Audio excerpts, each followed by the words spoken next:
गुरु का जन्म मरण दुख जाय।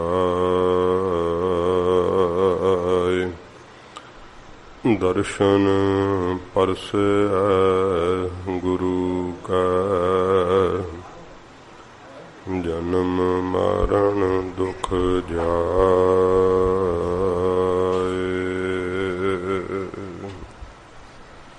सतनाम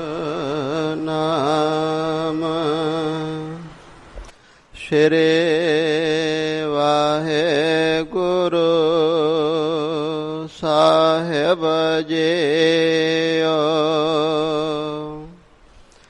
गौड़े चेते महला पहला। अमृत काया रह सुखाले। बाजे एहो संसारो। लब लोभ मुछ कूड़ कमावह। बहुत उठावह पहारो। तू काया महरुल दे देखे। ज्यों तार ऊपर छारो। अमृत काया रह सुखाले। बाजे हो संसारो। लब लोभ मुछ कूड़ कमावह। बहुत उठावह भारो। तू काया मैरुल दे देखे। ज्यों तार ऊपर छारो। सुन सुन सिख हमारे। सुकीर्त कीता रहसे मेरे जियड़े। बहुड़ न आवे वारे। रहाओ हाँ तुद आखा मेरे काया। तू सुन सिख हमारे। निंदा चिंदा करह पराए। झूठे लायत बारे। वेल पराए जो है जियड़े। करह चोरे बुरे आरे। हंस चलया तो पिछा रहिए है। छुटड़ हुई है नारे। तू काया रहिया है स्वपनंतर। तोद क्या कर्म कमाया। कर चोरे मैं जाके छलिया। तामन पहला पाया। हालत ना शोभा पालत ना टोए। अहला जन्म गवाया। हाँ खरे दुहेले होए। बाबा नानक मेरी बात ना पूछा कोई। रहाओ ताजे तुर के सोए ना रूपा। कपड़ केरे पहारा। किस है नाल ना चले नानक। चढ़ चढ़ पे गवारा। कूजा मेवा मैं सब किछ चाख्या। एक अमृत नाम तुम्हारा। दे दे नेव दीवाल उसारे। पस मंदार के टेरे। संच संच ना दे के सहे। अंध जाने सब मेरे। सोयन लंका सोयन माड़े। ਸੰਪੈ ਕਿਸੈ ਨਾ ਕੇਰੇ। ਸੁਣ ਮੂਰਖ ਮਨ ਅਜਾਣਾ ਹੋਗ ਤਿਸੈ ਕਾ ਭਾਣਾ। ਰਹਾਓ शाहो हमारा ठाकुर पारा। हम तिसके वणजारे। जियो पिंड सब रास तिसै के। मार आपे जीवाले। शाहो हमारा ठाकुर पारा। हम तिसके वणजारे। जियो पिंड सब रास तिसै के। मार आपे जीवाले। वाहेगुरु जी का खालसा वाहेगुरु जी की फतेह। सच्चे पातशाह चबर छतर तखत दे मालिक जागदी जोत किरपा दे सागर धन साहिब श्री गुरु ग्रंथ साहिब जी महाराज हजूर दी परम दया सदका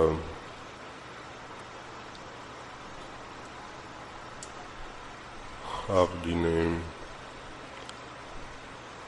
सतसंगत विच बैठ करके अपने सवासां नूं सफलियां कीता है। धन गुरु गोबिंद सिंह सच्चे पातशाह जी महाराज जी दे महान पवित्र अस्थान तखत सचखंड श्री हजूर श्री अबचल नगर साहिब जी दे आप दर्शन दीदार कर रहे हो। हजूर दी पवित्र हजूरी अंदर तुरकी बाणी दी लड़ीवार कथा दा समा है। प्यार शरदा नाल महाराज जी दा अमृत उपदेश सरवण करिए। हजूर दे पवित्र चरनां दा ध्यान करते हुए आखो जी सतनाम श्री वाहेगुरु साहिब जी। सतनाम श्री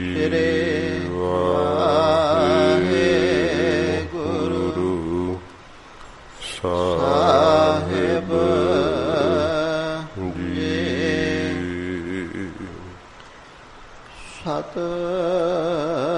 सतनाम श्री वाहेगुरु जी। गौड़े चेते महला पहला। सच्चे पातशाह धन गुरु नानक साहिब जी महाराज राग गौड़ी दे अंदर हजूर अपनी परम पवित्र रसना तो अमृत उपदेश की बख्शिश करते हैं। ये सतगुरु जी गौड़ी की हुण चेती जाति जो है महाराज जी वो उचारण कर रहे है। पहला जदों गौड़ी राग की आरंभता हुई सी हजूर ने गौड़ी ग्वारेरी दी अंदर शब्द उचारण किए सन। हुण सतगुरु जी ये दूसरी जिहड़ी जाति है गौड़ी दी चेती ये सच्चे पातशाह जी महाराज उचारण कर रहे है। आरंभता विच आप जी ने सरवण किया सीगा कि 9 प्रकार दी गौड़ी दी प्रतख जाति है ते 4 प्रकार दी गुप्त रूप विच जो संकेत दिते हुए हैं। तो सच्चे पातशाह जी महाराज राग गौड़ी दे अंदर जो गौड़ी दी चेती जाती है उहदे विच सच्चे पातशाह जी महाराज अपना परम पवित्र उपदेश हजूर बख्शिश करते हैं। अमृत काया रहा सुखाले। हजूर फरमाउंदे है ये साध संगत जी सच्चे पातशाह जी महाराज हजूर करतारपुर साहब सच्चे पातशाह जी महाराज गरीब नवाज विचर रहे है ते एक देह पुराणा तो रहत सतगुरां जी ने वेखी है ते उस देह नूं वेख करके सच्चे पातशाह जी महाराज ने ये हजूर ने उपदेश उचारण किया है। इहदे विच सच्चे पातशाह जी महाराज ने जिहड़ी देह है इनू इस्त्री बनाया है ते जिहड़ा जीव है उन्होंने पति बनाया है।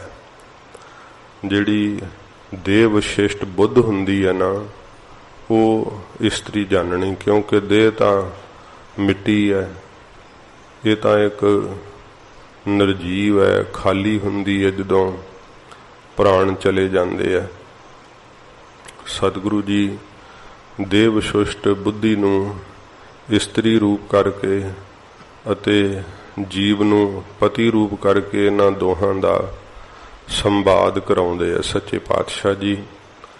जिवें फिर इस्त्री पति नूं उलंबे दिंदी है कि तू मेरे नाल चंगा नहीं कीता, पति इस्त्री नूं उलंबे दिंदा है कि तू मेरे नाल वफादारी नहीं कीती, चंगा नहीं कीता। इवें देह है ये जीव आत्मा पति नूं उलंबे देवेगी ते जीव जिहड़ा है पति वो देह विशिष्ट बुद्धि जिहड़ी इस्त्री दी न्याई है इनू उलंबा देवेगा। आप सतगुरु जी तटसती रूप हो करके दोहां तो निर्लेप हो करके साखी चेतन हो करके सच्चे पातशाह जी दोहां नूं फिर सांझा उपदेश महाराज सच्चे पातशाह बख्शिश करनगे। देह नूं भी ते जीव नूं भी सच्चे पातशाह फिर दोहां नूं उपदेश देणगे कि भाई तुसीं दोवें किवें सफले हो सकदे हो। तो हजूर फरमाउंदे हन ये दोहां दा संवाद आ रहा। पहला साध संगत जी एक दूसरे नूं जिवें पति पत्नी उलांबे दिंदे आ ना इवें एक दूसरे नूं उलांबे दिंदे हन। हजूर फरमाउंदे हन इन्हां दा संवाद अमृत काया रहा सुखाले। ये जीव पहलों पति कहंदा है हे काया हे दे तू अपने आप नूं अमर मन करके बड़ी सुखाली सुख दे सहित रह रही है। संसार दे अंदर बड़े पदार्थां नूं भोगी जानी है, बड़े स्वादां विच फसी हुई है ते बड़ा ही तू अमृत अपने आप नूं अमृत मौत तो रहत मन लिया है। तू तेनू ये चेता ही भुल गया है कि तू मरना है, एक दिन तेरे वजूद ने खत्म हो जाना है। तू अपने आप नूं अमृत मृत्यु तो रहत मन लिया है, अमर मन लिया है, सदा रहन वाली मन लिया है। हे काया हे दे तू सदा ही इथे विषयां दे सुख विच लगी हुई बहुत सारे पदार्थां दे भोगां नूं भोगदी बड़ा ही सुखाली रह रही है, बड़े आनंद मान रही है। बाजे एहो संसारो पर नहीं तेनू पता कि ये संसार तो एक बाजी पई हुई है, खेल पई हुई है। बाजीगर जैसे बाजी पाई, ये बाजीगर परमेश्वर वाहिगुरु ने जिमें कोई बाजीगर खेड खिलारदा ना इवें ये संसार दे अंदर देहां नूं कठपुतलियां बना करके एक बाजी पा दिती, एक खेल खिलार दिती है। ते ये जिहड़ी खेल है ना ये सच्ची नहीं है। ये दे तू इस संसार दी खेल नूं सच्चा मन बैठी है, अपने आप नूं अमर मन लिया है तू कि मैं नहीं मरना, मैं सदा रहना है। ते बड़ा ही सुख भोग रही है तू इस संसार दे अंदर। पर चेते रख ये संसार तां एक बाजी दी न्याई है, ਇੱਕ ਖੇਲ ਦੀ ਨਿਆਈ ਹੈ, ਖੇਲ ਖਤਮ ਹੋ ਜਾਵੇਗਾ ਤੇ ਫਿਰ ਤੈਨੂੰ ਇਸ ਸੰਸਾਰ ਤੋਂ ਤੁਰਨਾ ਪੈਣਾ ਹੈ। ਪਰ ਤੂੰ ਇਸ ਖੇਲ ਦੇ ਅੰਦਰ ਹੀ ਬਹੁਤ ਮਸਤੀ ਕਰ ਰਹੀ ਹੈ। ਲਬ ਲੋਭ ਮੁਛ ਕੂੜ ਕਮਾਵਹਿ। ਹੁਣ ਦੇ ਉਲੰਭਾ ਦਿੰਦੀ ਹੈ ਜੀਵ ਰੂਪੀ ਪਤੀ ਨੂੰ, ਕਹਿੰਦੇ ਐ ਲਬ ਲੋਭ ਮੁਛ ਕੂੜ ਕਮਾਵੈ। ਉਹ ਦੇ ਕਹਿੰਦੀ ਹੈ ਜੀਵ ਤੂੰ ਮੈਨੂੰ ਪਾ ਕੇ ਕਿਹੜਾ ਭਲਾ ਕਰ ਲਿਆ, ਖਾਣ ਦਾ ਲੱਭ ਕਰੀ ਜਾਂਦਾ, ਤੂੰ ਇੰਨਾ ਜ਼ਿਆਦਾ ਅੰਦਰ ਬੈਠਾ, ਤੂੰ ਹੀ ਲਾਲਚ ਕਰਦਾ ਨਾ, ਤੇ ਫਿਰ ਜੋੜਨ ਦਾ ਬਹੁਤ ਜ਼ਿਆਦਾ ਪਦਾਰਥਾਂ ਨੂੰ ਤੂੰ ਲੋਭ ਕਰਦਾ ਹੈ, ਤੇ ਮੁੱਚ ਬਹੁਤਾ ਹੀ ਜ਼ਿਆਦਾ ਕੂੜ ਝੂਠ ਹੀ ਕਮਾਈ ਜਾਂਦਾ ਹੈ, ਝੂਠ ਦੀਆਂ ਹੀ ਕਮਾਈਆਂ ਜਿਹੜੀਆਂ ਤੂੰ ਕਰੀ ਜਾਂਦਾ ਬਹੁਤ ਜ਼ਿਆਦਾ। ਬਹੁਤ ਉਠਾਵਹਿ ਭਾਰੋ। ਬਹੁਤ ਜ਼ਿਆਦਾ ਤੂੰ ਇਹ ਪਾਪਾਂ ਦਾ ਬੋਝ ਭਾਰ ਹੀ ਉਠਾ ਰਿਹਾ ਆਪਣੇ ਸਿਰ ਦੇ ਉੱਤੇ। ਵੇਖ ਲੈ ਇਹ ਜਿੰਨਾ ਜਿੰਨਾ ਖਾਣ ਦਾ ਲਾਲਚ ਕਰਦਾ ਹੈ ਤੇ ਗਰੀਬ ਦਾ ਗਲਾ ਘੁੱਟਣ ਲੱਗਿਆ ਵੀ ਗੁਰੇਜ ਨਹੀਂ ਕਰਦਾ, ਪਾਪ ਕਰਨ ਲੱਗਿਆ ਵੀ ਤੂੰ ਗੁਰੇਜ ਨਹੀਂ ਕਰਦਾ। ਜਿਹੜਾ ਜੋੜਨ ਦਾ ਤੈਨੂੰ ਲੋਭ ਲੱਗਾ ਹੋਇਆ ਹੈ, ਆਪਣੀਆਂ ਆਉਣ ਵਾਲੀਆਂ ਪੁਸ਼ਤਾਂ ਵਾਸਤੇ ਵੀ ਸੋਚਦਾ ਕਿ ਉਹ ਕੀ ਕਰਨਗੇ, ਤੇ ਬੜਾ ਤੈਨੂੰ ਉਹਨਾਂ ਦਾ ਫਿਕਰ ਵੈ। ਜਿਸ ਨਿਰੰਕਾਰ ਨੇ ਤੇਰਾ ਫਿਕਰ ਕੀਤਾ ਕਿ ਉਹ ਤੇਰੇ ਆਉਣ ਵਾਲਿਆਂ ਦਾ ਫਿਕਰ ਨਾ ਕਰੇਗਾ। ਵੇਖ ਤੂੰ ਉਹਨਾਂ ਲਈ ਕਿੰਨੇ ਜ਼ਿਆਦੇ ਜੋੜੀ ਜਾਂਦਾ ਪਦਾਰਥ, ਤੇ ਫਿਰ ਬਹੁਤ ਜ਼ਿਆਦੀਆਂ ਠੱਗੀਆਂ ਮਾਰਦਾ ਹੈ, ਕੂੜ ਕਮਾਵ ਹੈ, ਝੂਠ ਹੀ ਕਮਾਈ ਜਾਂਦਾ, ਝੂਠ ਹੀ ਬੋਲੀ ਜਾਂਦਾ, ਖਾਣ ਲਈ ਤੇ ਭੋਗਣ ਲਈ, ਇਕੱਠੇ ਕਰਨ ਲਈ। ਇਹ ਸਾਰੀਆਂ ਤੂੰ ਝੂਠ ਦੀਆਂ ਹੀ ਕਮਾਈਆਂ ਕੀਤੀਆਂ ਨੇ, ਤੇ ਬਹੁਤਾ ਜ਼ਿਆਦਾ ਪਾਪਾਂ ਦਾ ਭਾਰ ਜਿਹੜਾ ਹੈ ਇਹ ਜੀਵ ਤੂੰ ਆਪਣੇ ਸਿਰ ਤੇ ਉਠਾ ਲਿਆ ਹੈ। ਤੇ ਫਿਰ ਕਿਵੇਂ ਪਰਲੋਕ ਦੇ ਰਾਹ ਤੇ ਤੁਰੇਗਾ? ਪਰਲੋਕ ਦੇ ਰਾਹ ਦੇ ਕਹਿ ਰਹੀ ਹੈ ਜੀਵ ਨੂੰ ਕਿ ਫਿਰ ਤੇਥੋਂ ਤੁਰਿਆ ਨਹੀਂ ਜਾਣਾ, ਇੰਨਾ ਪਾਪਾਂ ਦਾ ਬੋਝ ਜਿਹੜਾ ਚੱਕ ਕਰਕੇ ਇਹ ਤੂੰ ਨਿੰਦਾ ਦੀ ਪੋਟ ਉਠਾ ਲਈ ਹੈ, ਪਾਪ ਕਰ ਕਰਕੇ ਬੋਝ ਆਪਣੇ ਸਿਰ ਤੇ ਜਿਹੜਾ ਹੈ ਉਹ ਚੱਕ ਲਿਆ ਹੈ। ਤੋ ਵਕਾਰ ਪਾਥਰ ਗਲੇ ਬੰਦ ਹੈ, ਨਿੰਦ ਪੋਟ ਸਿਰਾਏ, ਮਹਾਸਾਗਰ ਸਮੁੰਦ ਲੰਘਣਾ, ਪਾਰ ਨਾ ਪਰਨਾ ਜਾਏ।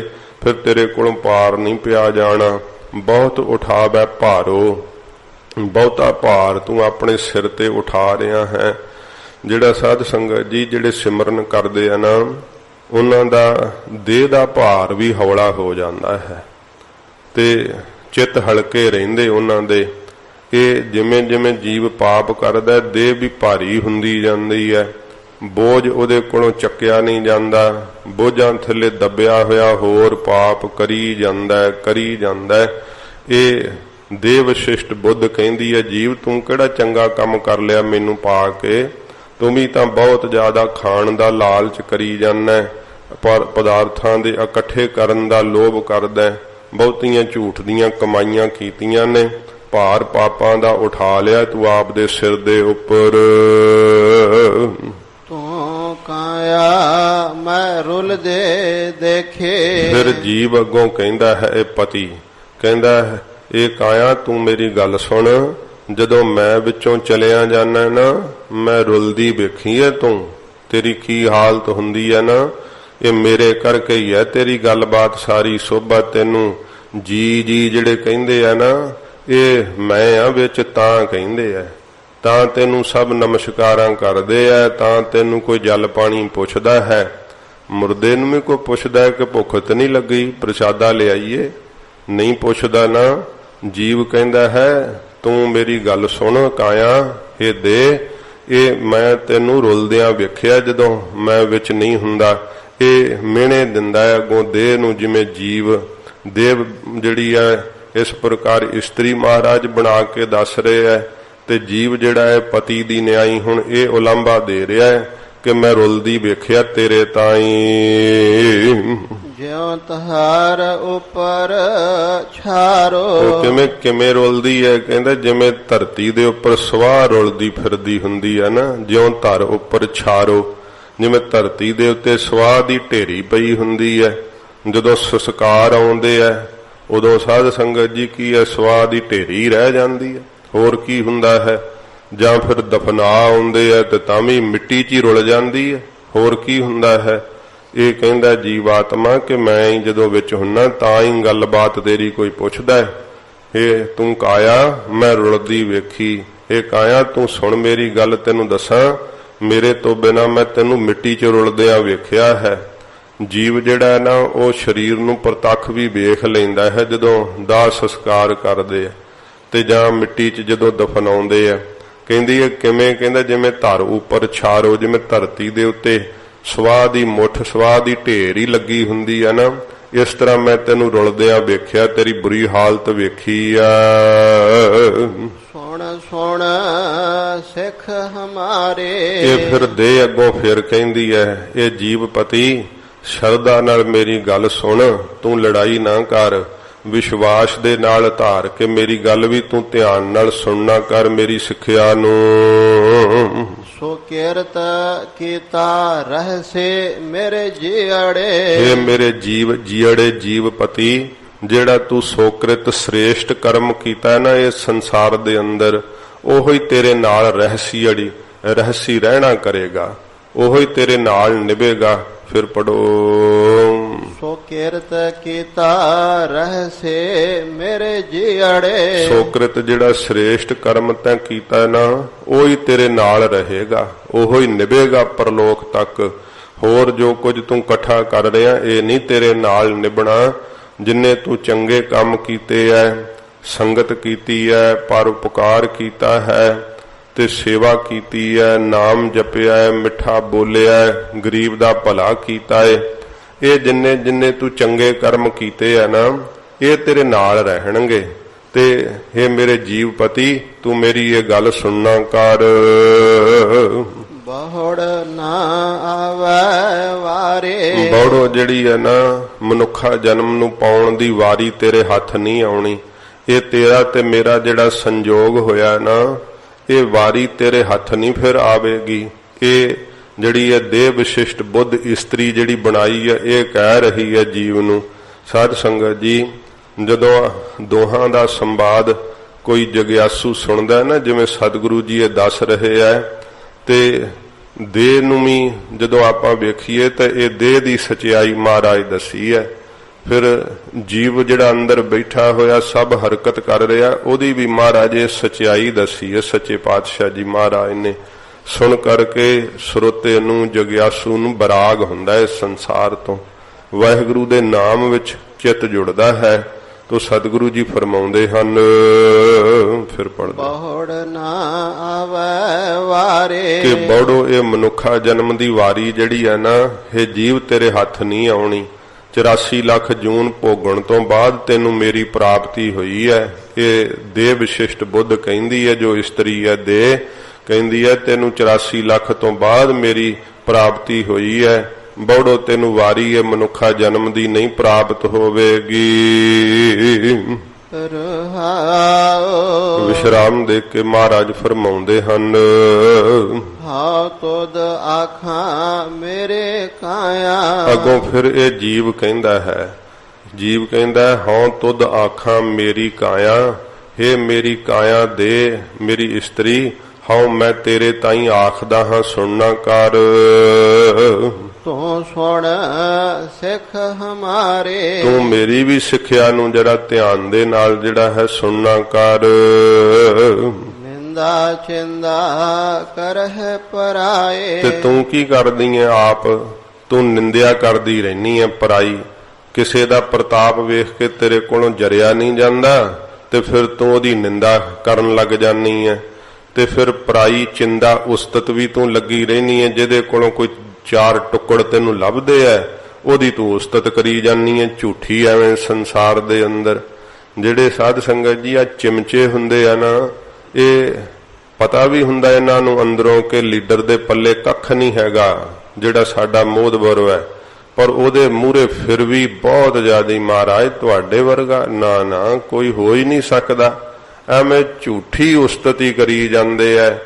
ਚਾਹੇ ਉਹ ਅੱਤ ਦਾ ਹੀ ਵਕਾਰੀ ਹੋਵੇ, ਅੱਤ ਦਾ ਹੀ ਕਰਪਟ ਹੋਵੇ, ਤੇ ਫਿਰ ਵੀ ਉਹਨੂੰ ਕਹੀ ਜਾਣਗੇ ਬੜੇ ਦਇਆਵਾਨ ਹੋ ਤੁਸੀਂ ਤਾਂ ਮਹਾਰਾਜ, ਬਹੁਤ ਹੀ ਉਪਕਾਰੀ ਹੋ। ਇਉਂ ਝੂਠੀ ਉਸਤਤੀ ਜਿਹੜੀ ਹੈ ਨਾ ਕਿਸੇ ਦੀ ਕਰਦੀ ਹੈ, ਅਥਵਾ ਜਿਹੜੀ ਹੈ ਪਰਾਈ ਦੇ ਤੂੰ ਨਿੰਦਾ ਕਰਦੀ ਹੈ ਤੇ ਆਪ ਦੀ ਉਸਤਤ ਕਰੀ ਜਾਨੀ ਹੈ। ਜੇ ਕਿਸੇ ਦੀ ਦੇਹ 'ਚ ਵੀ ਨੁਕਸ ਕੱਢ ਦੋ ਨਾ ਕਿ ਤੇਰਾ ਨੱਕ ਟੇਢਾ ਹੈ, ਬੜਾ ਗੁੱਸਾ ਕਰਦੇ ਆ ਕਿ ਮੈਨੂੰ ਇਉਂ ਕਿਉਂ ਕਿਹਾ ਹੈ। ਇਹ ਦੇਹ ਤੇਰੀ ਕੀ ਹਾਲਤ ਹੈ, ਤੂੰ ਕਿਹੜਾ ਚੰਗਾ ਕਰਮ ਕਰ ਰਹੀ ਹੈ। ਇਸ ਪ੍ਰਕਾਰ ਕਹਿੰਦੇ ਹਨ। ਫਿਰ ਪੜਦੇ ਨਿੰਦਾ ਚਿੰਦਾ ਕਰਹਿ ਪਰਾਏ। ਤੂੰ ਪਰਾਈ ਨਿੰਦਿਆ ਕਰਨ ਵਿੱਚ ਲੱਗੀ ਰਹਿਨੀ ਐ, ਪਰਾਈ ਉਸਤਤ ਝੂਠੀ ਜਿਹੜੀ ਐ ਉਹ ਕਰਦੀ ਰਹਿਨੀ ਐ। ਝੂਠੇ ਲਾਇਤ ਬਾਰੇ। ਫਿਰ ਝੂਠੀਆਂ ਚੁਗਲੀਆਂ ਬੇਤਬਾਰੀ ਲਾ ਲਾ ਕੇ ਨਾ ਚੁਗਲੀਆਂ ਕਰਦੀਆਂ। ਚੁਗਲੀ ਵਿੱਚ ਬਾਹਲਾ ਹੀ ਸੁੱਖ ਮੰਨਿਆ ਹੋਇਆ।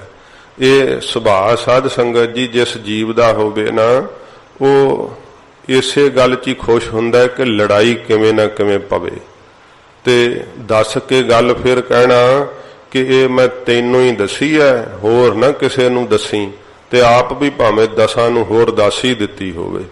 ਜੇ ਕਿਸੇ ਨੇ ਕੋਈ ਆਪ ਦੇ ਪਰਦੇ ਵਾਲੀ ਗੱਲ ਦੱਸੀ ਹੋਵੇ ਤੇ ਉਹਨੂੰ ਫਿਰ ਜਾ ਜਾ ਕਰਕੇ ਸਾਰਿਆਂ ਵਿੱਚ ਦੱਸਣਾ। ਉਹ ਗੱਲ ਜਿਹਦੇ ਨਾਲ ਸਾਧ ਸੰਗਤ ਜੀ ਇਤਬਾਰ ਗਵਾਚ ਜਾਵੇ, ਜਿਹੜਾ ਹੈ ਵਿਸ਼ਵਾਸੀ ਹੋ ਜਾਵੇ। ਇਹ ਜੇ ਦੇ ਤੂੰ ਕੰਮ ਕਰਦੀ ਆ ਬੇਵਿਸ਼ਵਾਸੀ ਵਾਲੇ, ਝੂਠੀਆਂ ਚੁਗਲੀਆਂ ਲਾਉਣ ਵਿੱਚ ਜਿਹੜਾ ਹੈ ਉਹ ਤੇਰਾ ਬਹੁਤ ਜ਼ਿਆਦਾ ਪ੍ਰੇਮ ਲੱਗਾ ਹੋਇਆ ਹੈ। ਜਾ ਕਰਕੇ ਕਿਸੇ ਦਾ ਕੰਮ ਸਾਧ ਸੰਗਤ ਜੀ ਵਿਗਾੜਨਾ, ਇਹ ਜਿਹੜਾ ਹੈ ਦੇ ਤੂੰ ਇਸੇ ਕੰਮ 'ਚ ਹੀ ਲੱਗੀ ਰਹਿਨੀ ਹੈ। ਝੂਠੀ ਲਾਏ ਤਬਾਰੀ, ਬੇਤਬਾਰੀਆਂ ਲਾ ਲਾ ਕਰਕੇ ਝੂਠੀਆਂ ਚੁਗਲੀਆਂ ਜਿਹੜੀਆਂ ਬੇਵਿਸ਼ਵਾਸੀ ਵਾਲੇ ਕੰਮ ਜਿਹੜੇ ਕਰਦੀਆਂ। ਵੇਲ ਪਰਾਏ ਜੋ ਹੈ ਜਿਅੜੇ। ਫਿਰ ਦੇ ਇਸਤਰੀ ਜਿਹੜੀ ਹੈ ਜੀਵਪਤੀ ਨੂੰ ਕਹਿੰਦੀ ਹੈ, ਕਹਿੰਦੀ ਤੂੰ ਕਿਹੜਾ ਚੰਗਾ ਕੰਮ ਕਰਦਾ। ਫਿਰ ਵੇਲ ਪਰਾਈ ਜੋ ਹੈ ਜਿਅੜੇ, ਇਹ ਜੀਵ ਮੇਰੇ ਪਤੀ ਜਿਹੜੀਆਂ ਪਰਾਈਆਂ ਵੇਲਾਂ ਨਾ, ਇਸਤਰੀ ਵੇਲ ਨੂੰ ਇਸਤਰੀ ਕਹਿੰਦੇ ਆ ਸਾਧ ਸੰਗਤ ਜੀ, ਕਿਉਂਕਿ ਸੰਤਾਨ ਰੂਪੀ ਫਲ ਲੱਗਦਾ ਹੈ ਨਾ ਇਸਤਰੀ ਨੂੰ, ਇਸ ਕਰਕੇ ਵੇਲ ਸ਼ਬਦ ਕਿਹਾ ਮਹਾਰਾਜ ਜੀ ਨੇ। ਮਹਾਰਾਜ ਕਹਿੰਦੇ ਜਿਹੜੀ ਪਰਾਈ ਵੇਲ ਹੈ ਭਾਵ ਪਰਾਈ ਇਸਤਰੀ ਹੈ, ਉਹਨਾਂ ਦੇ ਤੂੰ ਮੂੰਹ ਵੇਖਦਾ ਰਹਿਣਾ ਹੈ। ਇਹ ਦੇਹ ਜਿਹੜੀ ਹੈ ਨਾ ਇਸਤਰੀ ਜਿਹੜੀ ਹੈ ਦੇਹ ਵਿਸ਼ਿਸ਼ਟ ਬੁੱਧ, ਇਹ ਆਪਣੇ ਜੀਵਪਤੀ ਨੂੰ ਕਹਿੰਦੀ ਹੈ ਕਿ ਤੂੰ ਅੰਦਰ ਬੈਠਾ ਕਿਹੜਾ ਭਲਾ ਕਰਮ ਕਰਦਾ। ਫਿਰ ਤੂੰ ਪਰਾਈਆਂ ਇਸਤਰੀਆਂ ਦੇ ਜਿਹੜੇ ਹੈ ਜਵਾਨੀ ਵਾਲੇ ਮੂੰਹ ਵਕਾਰ ਦੇ ਨਾਲ ਵੇਖਦਾ ਰਹਿਣਾ ਹੈ। ਜਿਹੜਾ ਹੈ ਤਰਨ ਤੇਜ ਪਰਤਰਿਆ ਮੁਖ ਜੋਹੇ, ਜਿਹੜਾ ਜਵਾਨੀ ਦਾ ਤੇਜ ਪ੍ਰਤਾਪ ਹੁੰਦਾ ਹੈ। ਆਪਦੀ ਇਸਤਰੀ ਭਾਵੇਂ ਕਿੰਨੀ ਚੰਗੀ ਹੋਵੇ ਪਰ ਫਿਰ ਵੀ ਪਰਾਇਆ ਘਰਾਂ ਦੇ ਵਿੱਚ ਤੱਕਣ ਨੂੰ ਤੇਰਾ ਜਿਹੜਾ ਨਾ ਇਹ ਮਨ ਅੰਦਰੋਂ ਇਹੋ ਜਿਹਾ ਜੀਵ ਤੂੰ ਹੈ। ਪਰਾਈਆਂ ਇਸਤਰੀਆਂ ਦੇ ਰੂਪ ਵੇਖਣ ਦੇ ਅੰਦਰ ਹੀ ਜੋਹੇ ਹੁੰਦਾ ਵੇਖਣਾ। ਫਿਰ ਪੜੋ ਪੰਕਤੀ।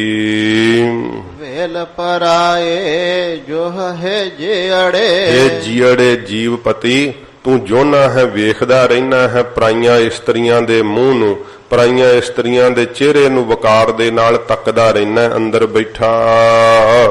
ਕਰਹਿ ਚੋਰੇ ਬੁਰਿਆਰੇ। ਫਿਰ ਤੂੰ ਚੋਰੀਆਂ ਕਰਦਾ ਹੈ, ਬਹੁਤ ਜ਼ਿਆਦੀਆਂ ਬੁਰਾਈਆਂ ਕਮਾਉਣਾ ਹੈ, ਬੁਰੇ ਕੰਮ ਹੀ ਕਰੀ ਜਾਂਦਾ।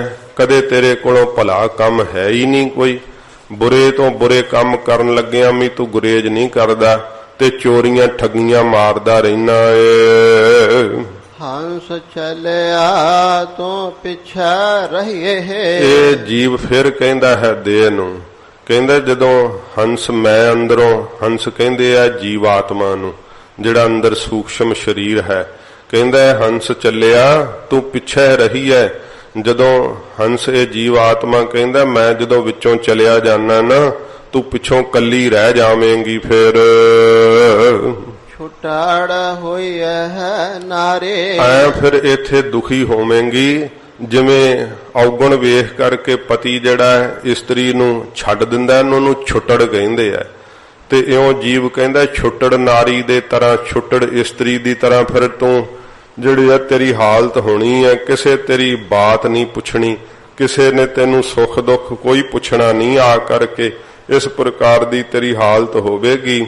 ਇਹ ਹੰਸ ਜਿਹੜਾ ਜੀਵ ਆਤਮਾ ਕਹਿੰਦਾ ਹੈ, ਜੀਵਪਤੀ ਕਹਿੰਦਾ ਹੈ ਕਿ ਜਦੋਂ ਮੈਂ ਵਿੱਚੋਂ ਚਲਿਆ ਜਾਣਾ ਨਾ ਤੇ ਪਿੱਛੋਂ ਤੂੰ ਕੱਲੀ ਰਹਿ ਗਈ ਤੇ ਫਿਰ ਛੁੱਟੜ ਇਸਤਰੀ ਦੀ ਤਰ੍ਹਾਂ ਤੇਰੀ ਬੁਰੀ ਹਾਲਤ ਹੋਵੇਗੀ। ਤੂੰ ਕਾਇਆ ਰਹਿਆ ਸੁਪਨ ਅੰਤਰ। ਇਹ ਕਾਇਆ ਹੈ ਦੇ ਤੂੰ ਇਹ ਸੁਪਨੇ ਵੱਤ ਜਿਹੜਾ ਸੰਸਾਰ ਹੈ ਇਹਦੇ ਅੰਦਰ ਬੜੀਆਂ ਖਿਲਬਲੀਆਂ ਕਰ ਰਹੀ ਹੈ। ਬੜੇ ਤੂੰ ਆਨੰਦ ਮਾਣ ਰਹੀ ਹੈ। ਵੇਖ ਜਿੰਨਾ ਚਿਰ ਮੈਂ ਆ ਉਹਨਾਂ ਚਿਰ ਹੀ ਤੇਰੀ ਗੱਲ ਬਾਤ ਹੈ। ਇਹ ਸੁਪਨੇ ਵਤ ਜਿਹੜਾ ਸੰਸਾਰ ਹੈ ਉਹਦੇ ਅੰਦਰ ਰਹਿੰਦੀ ਹੋਈ ਤੂੰ ਬੜਾ ਹੀ ਸੁੱਖ ਭੋਗ ਰਹੀ ਆ। ਤੁਧ ਕਿਆ ਕਰਮ ਕਮਾਇਆ। ਫਿਰ ਦੇ ਕਹਿੰਦੀ ਹੈ ਜੀਵ ਤੂੰ ਕਿਹੜਾ ਫਿਰ ਮੈਨੂੰ ਪਾ ਕੇ ਕੋਈ ਚੰਗਾ ਕਰਮ ਕਮਾਇਆ। ਸਤ ਸੰਗਤ ਕੀਤੀ ਹੈ, ਨਾਮ ਜਪਿਆ ਹੀ, ਮੈਨੂੰ ਲੈ ਕੇ ਗਿਆ ਸਤ ਸੰਗਤ ਵਿੱਚ, ਮੈਨੂੰ ਲੈ ਕੇ ਗਿਆ ਤੂੰ ਨਾਮ ਵੱਲ। ਕਦੇ ਤੂੰ ਭਜਨ ਨਹੀਂ ਕੀਤਾ, ਕਦੇ ਤੂੰ ਸਤ ਸੰਗਤ ਨਹੀਂ ਕੀਤੀ, ਕਦੇ ਮੈਨੂੰ ਸੇਵਾ 'ਚ ਹੀ ਨਹੀਂ ਲਾਇਆ। ਤਾਂ ਹੀ ਮੈਂ ਸਫਲੀ ਹੁੰਦੀ ਨਾ, ਜੇ ਹੱਥ ਪੈਰ ਤਾਂ ਹੀ ਸਫਲੇ ਹੁੰਦੇ ਜੇ ਤੂੰ ਮੈਨੂੰ ਸੇਵਾ 'ਚ ਲਾਉਣੋ। ਤਾਂ ਤੁਧ ਕਿਆ ਕਰਮ ਕਮਾਇਆ, ਦੱਸ ਤੂੰ ਕਿਹੜਾ ਚੰਗਾ ਕਰਮ ਕਮਾ ਲਿਆ ਜੇ ਤੂੰ ਮੈਨੂੰ ਲਾਂਭੇ ਦਿੰਦਾ ਏ। ਕਰ ਚੋਰੇ ਮੈਂ ਜਾ ਕੇ ਛਲਿਆ। ਫਿਰ ਇਹ ਜੀਵਪਤੀ ਕਹਿੰਦਾ ਹੈ ਦੇ ਇਸਤਰੀ ਨੂੰ, ਕਹਿੰਦਾ ਕਰ ਚੋਰੀ ਜਾਂ ਮੈਂ ਕਿਛ ਲਿਆ। ਜਦੋਂ ਕਹਿੰਦਾ ਮੈਂ ਚੋਰੀ ਕਰਕੇ ਕੁਝ ਲਿਆਂਦਾ ਘਰ ਦੇ ਅੰਦਰ, ਮਾਲ ਅਸਬਾਬ ਜਦੋਂ ਮੈਂ ਚੁਰਾ ਕਰਕੇ ਲਿਆਇਆ, ਤਾਂ ਮਨ ਭਲਾ ਪਹਾਇਆ। ਤਾਂ ਤੂੰ ਮੈਨੂੰ ਫਟਕਾਰਿਆ ਕਿਉਂ ਨਾ। ਫਿਰ ਤੂੰ ਵੀ ਮਨ ਦੇ ਅੰਦਰ ਬੜਾ ਹੀ ਭਲਾ ਪਾਇਆ, ਤੈਨੂੰ ਚੰਗਾ ਹੀ ਲੱਗਾ ਕਿ ਚੰਗਾ ਲੁੱਟ ਲਿਆਇਆ। ਤੂੰ ਵੀ ਗੁਰਸ਼ਰਲੇ ਨਾਲ ਹੀ ਉਡਾਏ ਆ, ਤੂੰ ਵੀ ਆਨੰਦ ਨਾਲ ਹੀ ਮਾਣੇ ਆ। ਤੂੰ ਉਹਨੂੰ ਫਟਕਾਰਨਾ ਚਾਹੀਦਾ ਸੀ ਨਾ ਮੈਨੂੰ ਕਿ ਤੂੰ ਕਿਉਂ ਚੋਰੀ ਕੀਤੀ ਹੈ, ਤੂੰ ਕਿਉਂ ਬੁਰਾਈ ਕੀਤੀ ਹੈ, ਕਿਉਂ ਇਹ ਮਾੜਾ ਕੰਮ ਕੀਤਾ। ਤੂੰ ਵੀ ਮੈਨੂੰ ਫਟਕਾਰ ਤਾਂ ਪਾਈ ਨਹੀਂ, ਤਾਂ ਮਨ ਭਲਾ ਪਾਇਆ। ਤਾਂ ਤੇਰੇ ਮਨ 'ਚ ਵੀ ਬੜਾ ਭਲਾ ਹੀ ਪਾਇਆ, ਚੰਗਾ ਹੀ ਤੂੰ ਵੀ ਗੱਫੇ ਨਾਲ ਹੀ ਛਕੇ ਹੈ। ਇਸ ਕਰਕੇ ਹੁਣ ਤੂੰ ਮੈਨੂੰ ਅਲੰਬੇ ਦਿੰਦੀ ਆ। ਹਾਲਤ ਨਾ ਸ਼ੋਭਾ ਪਲਤ ਨਾ ਢੋਏ। ਇਹ ਜੀਵ ਜਿਹੜਾ ਨਾ ਕਹਿੰਦਾ ਹਾਲਤ ਨਾ ਸ਼ੋਭਾ, ਇਹ ਦੇ ਇਸ ਲੋਕ ਦੇ ਅੰਦਰ ਤੇਰੀ ਕੋਈ ਸ਼ੋਭਾ ਨਹੀਂ, ਕੋਈ ਤੂੰ ਚੰਗਾ ਕੰਮ ਨਹੀਂ ਨਾ ਕੀਤਾ ਤੇ ਤੇਰੀ ਕੋਈ ਸ਼ੋਭਾ ਨਹੀਂ ਹੋਵੇਗੀ। ਤੇ ਅੱਗੋਂ ਦੇ ਕਹਿੰਦੀ ਆ ਪਲਤ ਨਾ ਢੋਈ ਜਾ, ਤੈਨੂੰ ਫਿਰ ਪਰਲੋਕ ਵਿੱਚ ਕੋਈ ਢੋਈ ਨਹੀਂ ਮਿਲਣੀ, ਮਾਰ ਖਾਏਗਾ ਜਮਾਂ ਦੀ। ਤੂੰ ਕਿਹੜੀ ਸਤ ਸੰਗਤ ਕੀਤੀ ਹੈ, ਨਾਮ ਜਪਿਆ। ਜੇ ਮੈਨੂੰ ਇਸ ਲੋਕ ਦੇ ਅੰਦਰ ਢੋਈ ਨਹੀਂ ਹੈ ਤੇ ਬੁਰੀ ਹਾਲਤ ਮੈਨੂੰ ਕੋਈ ਦੱਬ ਦੇਗਾ, ਕੋਈ ਸਾੜ ਦੇਗਾ ਤੇਰੇ ਤੋਂ ਬਿਨਾ, ਤਾਂ ਤੇਰੀ ਵੀ ਕੀ ਹਾਲਤ ਹੋਣੀ ਹੈ। ਮੈਂ ਤਾਂ ਇੱਥੇ ਦੱਬੀ ਜਾਵਾਂਗੀ ਜਾਂ ਸੜ ਜਾਵਾਂਗੀ, ਪਰ ਤੈਨੂੰ ਪਰਲੋਕ ਵਿੱਚ ਕੋਈ ਢੋਈ ਨਹੀਂ ਮਿਲਣੀ, ਪ੍ਰਾਪਤ ਨਹੀਂ ਹੋਣੀ ਕੋਈ ਥਾਂ ਬਹਿਣ ਨੂੰ। ਅਹਲਾ ਜਨਮ ਗਵਾਇਆ। ਮੈਨੂੰ ਪਾ ਕਰਕੇ ਅਹਲਾ ਜਿਹੜਾ ਦੁਰਲੱਭ ਸੀਗਾ ਜਨਮ, ਉਹ ਤੂੰ ਗਵਾ ਲਿਆ ਵਿਸ਼ਿਆਂ ਵਕਾਰਾਂ ਦੇ ਅੰਦਰ। ਇਹ ਜਿੰਨਾ ਜਿੰਨਾ ਜੀਵ ਵਿਸ਼ਿਆਂ ਨੂੰ ਅੰਦਰ ਬੈਠਾ ਭੋਗਦਾ ਹੈ ਨਾ, ਦੇਹ ਵੀ ਜੀਰਨ ਹੁੰਦੀ ਚਲੀ ਜਾਂਦੀ ਹੈ, ਦੇਹ ਵੀ ਖੀਨ ਹੁੰਦੀ ਚਲੀ ਜਾਂਦੀ ਹੈ। ਤੇ ਜਿਵੇਂ ਜਿਵੇਂ ਫਿਰ ਵਿਸ਼ੇ ਭੋਗੇ ਹੁੰਦੇ ਆ, ਤਿਵੇਂ ਤਿਵੇਂ ਦੇਹ ਨੂੰ ਰੋਗ ਖਾਈ ਜਾਂਦੇ ਆ, ਖਾਈ ਜਾਂਦੇ ਆ। ਕਹਿੰਦੀ ਅਹਲਾ ਜਨਮ ਗਵਾਇਆ। ਇਹਦਾ ਜਿਹੜਾ ਅਹਲਾ ਅਮੋਲਕ, ਅਹਲਾ ਦੁਰਲੱਭ, ਨਾ ਮਿਲਣ ਵਾਲਾ, ਨਹੀਂ ਲੱਭਣ ਵਾਲਾ, ਇਹ ਜਨਮ ਤੂੰ ਵਿਸ਼ਿਆਂ ਵਿਕਾਰਾਂ 'ਚ ਹੀ ਲੱਗ ਕੇ ਗਵਾ ਲਿਆ।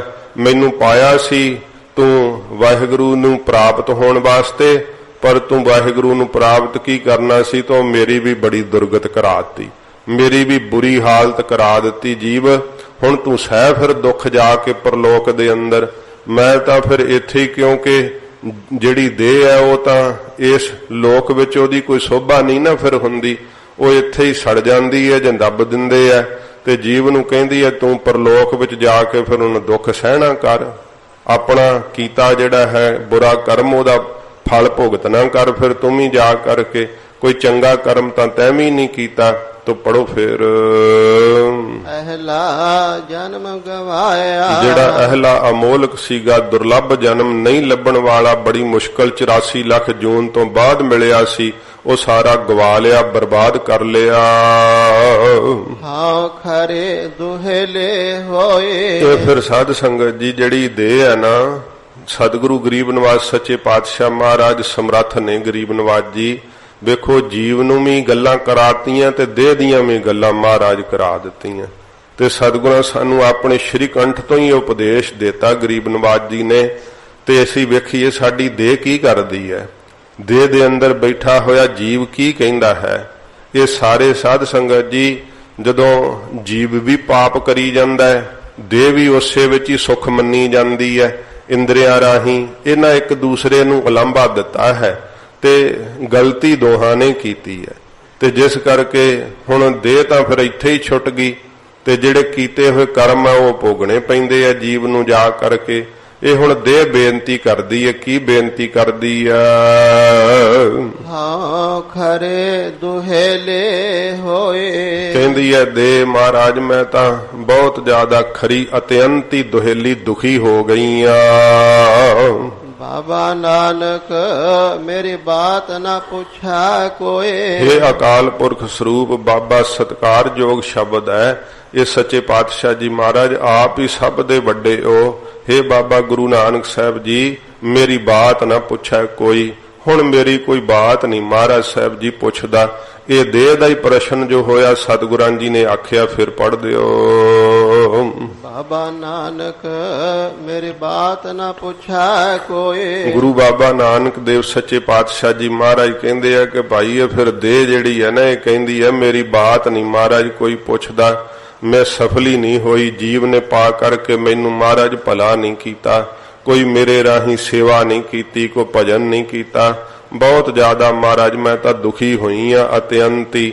ਕੋਈ ਮੇਰੀ ਬਾਤ ਨਹੀਂ ਪੁੱਛਦਾ। ਹੁਣ ਤਾਂ ਫਿਰ ਉਦੋਂ ਆਵਾਜ਼ ਆਉਂਦੀ ਹੈ ਨਾ ਕਿ ਉੱਚੇ ਮੰਦਰ ਸਾਲ ਰਸੋਈ ਆ ਫਿਰ ਇੱਕ ਘੜੀ ਫੁਨ ਰਹਿਣ ਨਾ ਹੋਈ। ਇੱਕ ਘੜੀ ਵੀ ਫਿਰ ਸਾਧ ਸੰਗਤ ਜੀ ਰਹਿਣਾ ਨਹੀਂ ਮਿਲਦਾ ਹੈ। ਤੇ ਫਿਰ ਜਿਹੜੀ ਆਵਾਜ਼ ਆਉਂਦੀ ਹੈ ਕੀ ਆਉਂਦੀ ਹੈ? ਕਾਢੋ ਕਾਢੋ ਹੋਈ।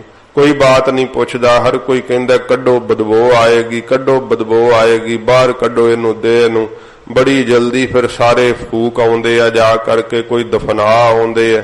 ਉਦੋਂ ਤੱਕ ਹੀ ਇਕੱਠੇ ਜਾਂਦੇ ਆ ਜਦੋਂ ਤੱਕ ਵਜੂਦ ਹੁੰਦਾ ਹੈ। ਜਦੋਂ ਸਵਾਹ ਦੀ ਢੇਰੀ ਆ ਕੌਣ ਉਹਦੇ ਲਾਗੇ ਬਹਿ ਕੇ ਫਿਰ ਉਹਨੂੰ ਹਾਲ ਪੁੱਛਦਾ ਹੈ? ਮੇਰੀ ਬਾਤ ਨਾ ਪੁੱਛੈ ਕੋਈ।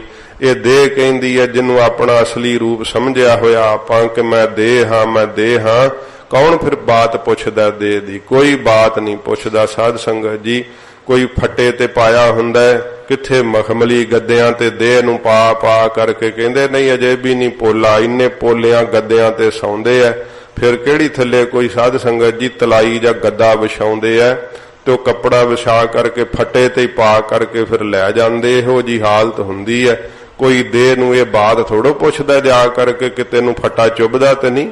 ਫਿਰ ਕਿੱਥੇ ਦੇਹ ਨੂੰ ਕੋਈ ਪੁੱਛਦਾ ਹੈ। ਇਉਂ ਮਹਾਰਾਜ ਕਹਿੰਦੇ ਭਾਈ ਦੇਹ ਅਤਿਅੰਤ ਹੀ ਫਿਰ ਦੁਖੀ ਹੁੰਦੀ ਹੈ। ਬਹੁਤ ਜ਼ਿਆਦਾ ਜਿਹੜੀ ਦੇਹ ਹੈ ਨਾ ਵੀ ਭਿਆਨਕ ਹੋ ਜਾਂਦੀ ਹੈ। ਜਿਹੜੇ ਵਿਕਾਰਾਂ ਨੂੰ ਜੀਵ ਕਮਾਉਂਦੇ ਰਹਿੰਦੇ ਆ, ਚਿਹਰੇ ਉਹਨਾਂ ਦੇ ਭੈਦਾਇਕ ਬਣ ਜਾਂਦੇ ਆ। ਬੜੀਆਂ ਹੀ ਡਰਾਉਣੀਆਂ ਦੇਹਾਂ ਉਹਨਾਂ ਦੀਆਂ ਹੁੰਦੀਆਂ ਨੇ। ਤੇ ਮਰਨ ਤੋਂ ਬਾਅਦ ਫਿਰ ਕਿੱਥੇ ਸੋਭਾ ਰਹਿਣੀ ਹੈ ਜੇ ਜਿਉਂਦਿਆਂ ਹੀ ਕਰੂਪ ਹੋ ਗਏ ਆ। ਜਿਉਂਦਿਆਂ ਜੀ ਹੀ ਚਿਹਰੇ ਭੈੜੇ ਬਣੇ ਪਏ ਆ ਵਿਕਾਰਾਂ ਨੂੰ ਭੋਗ ਭੋਗ ਕੇ।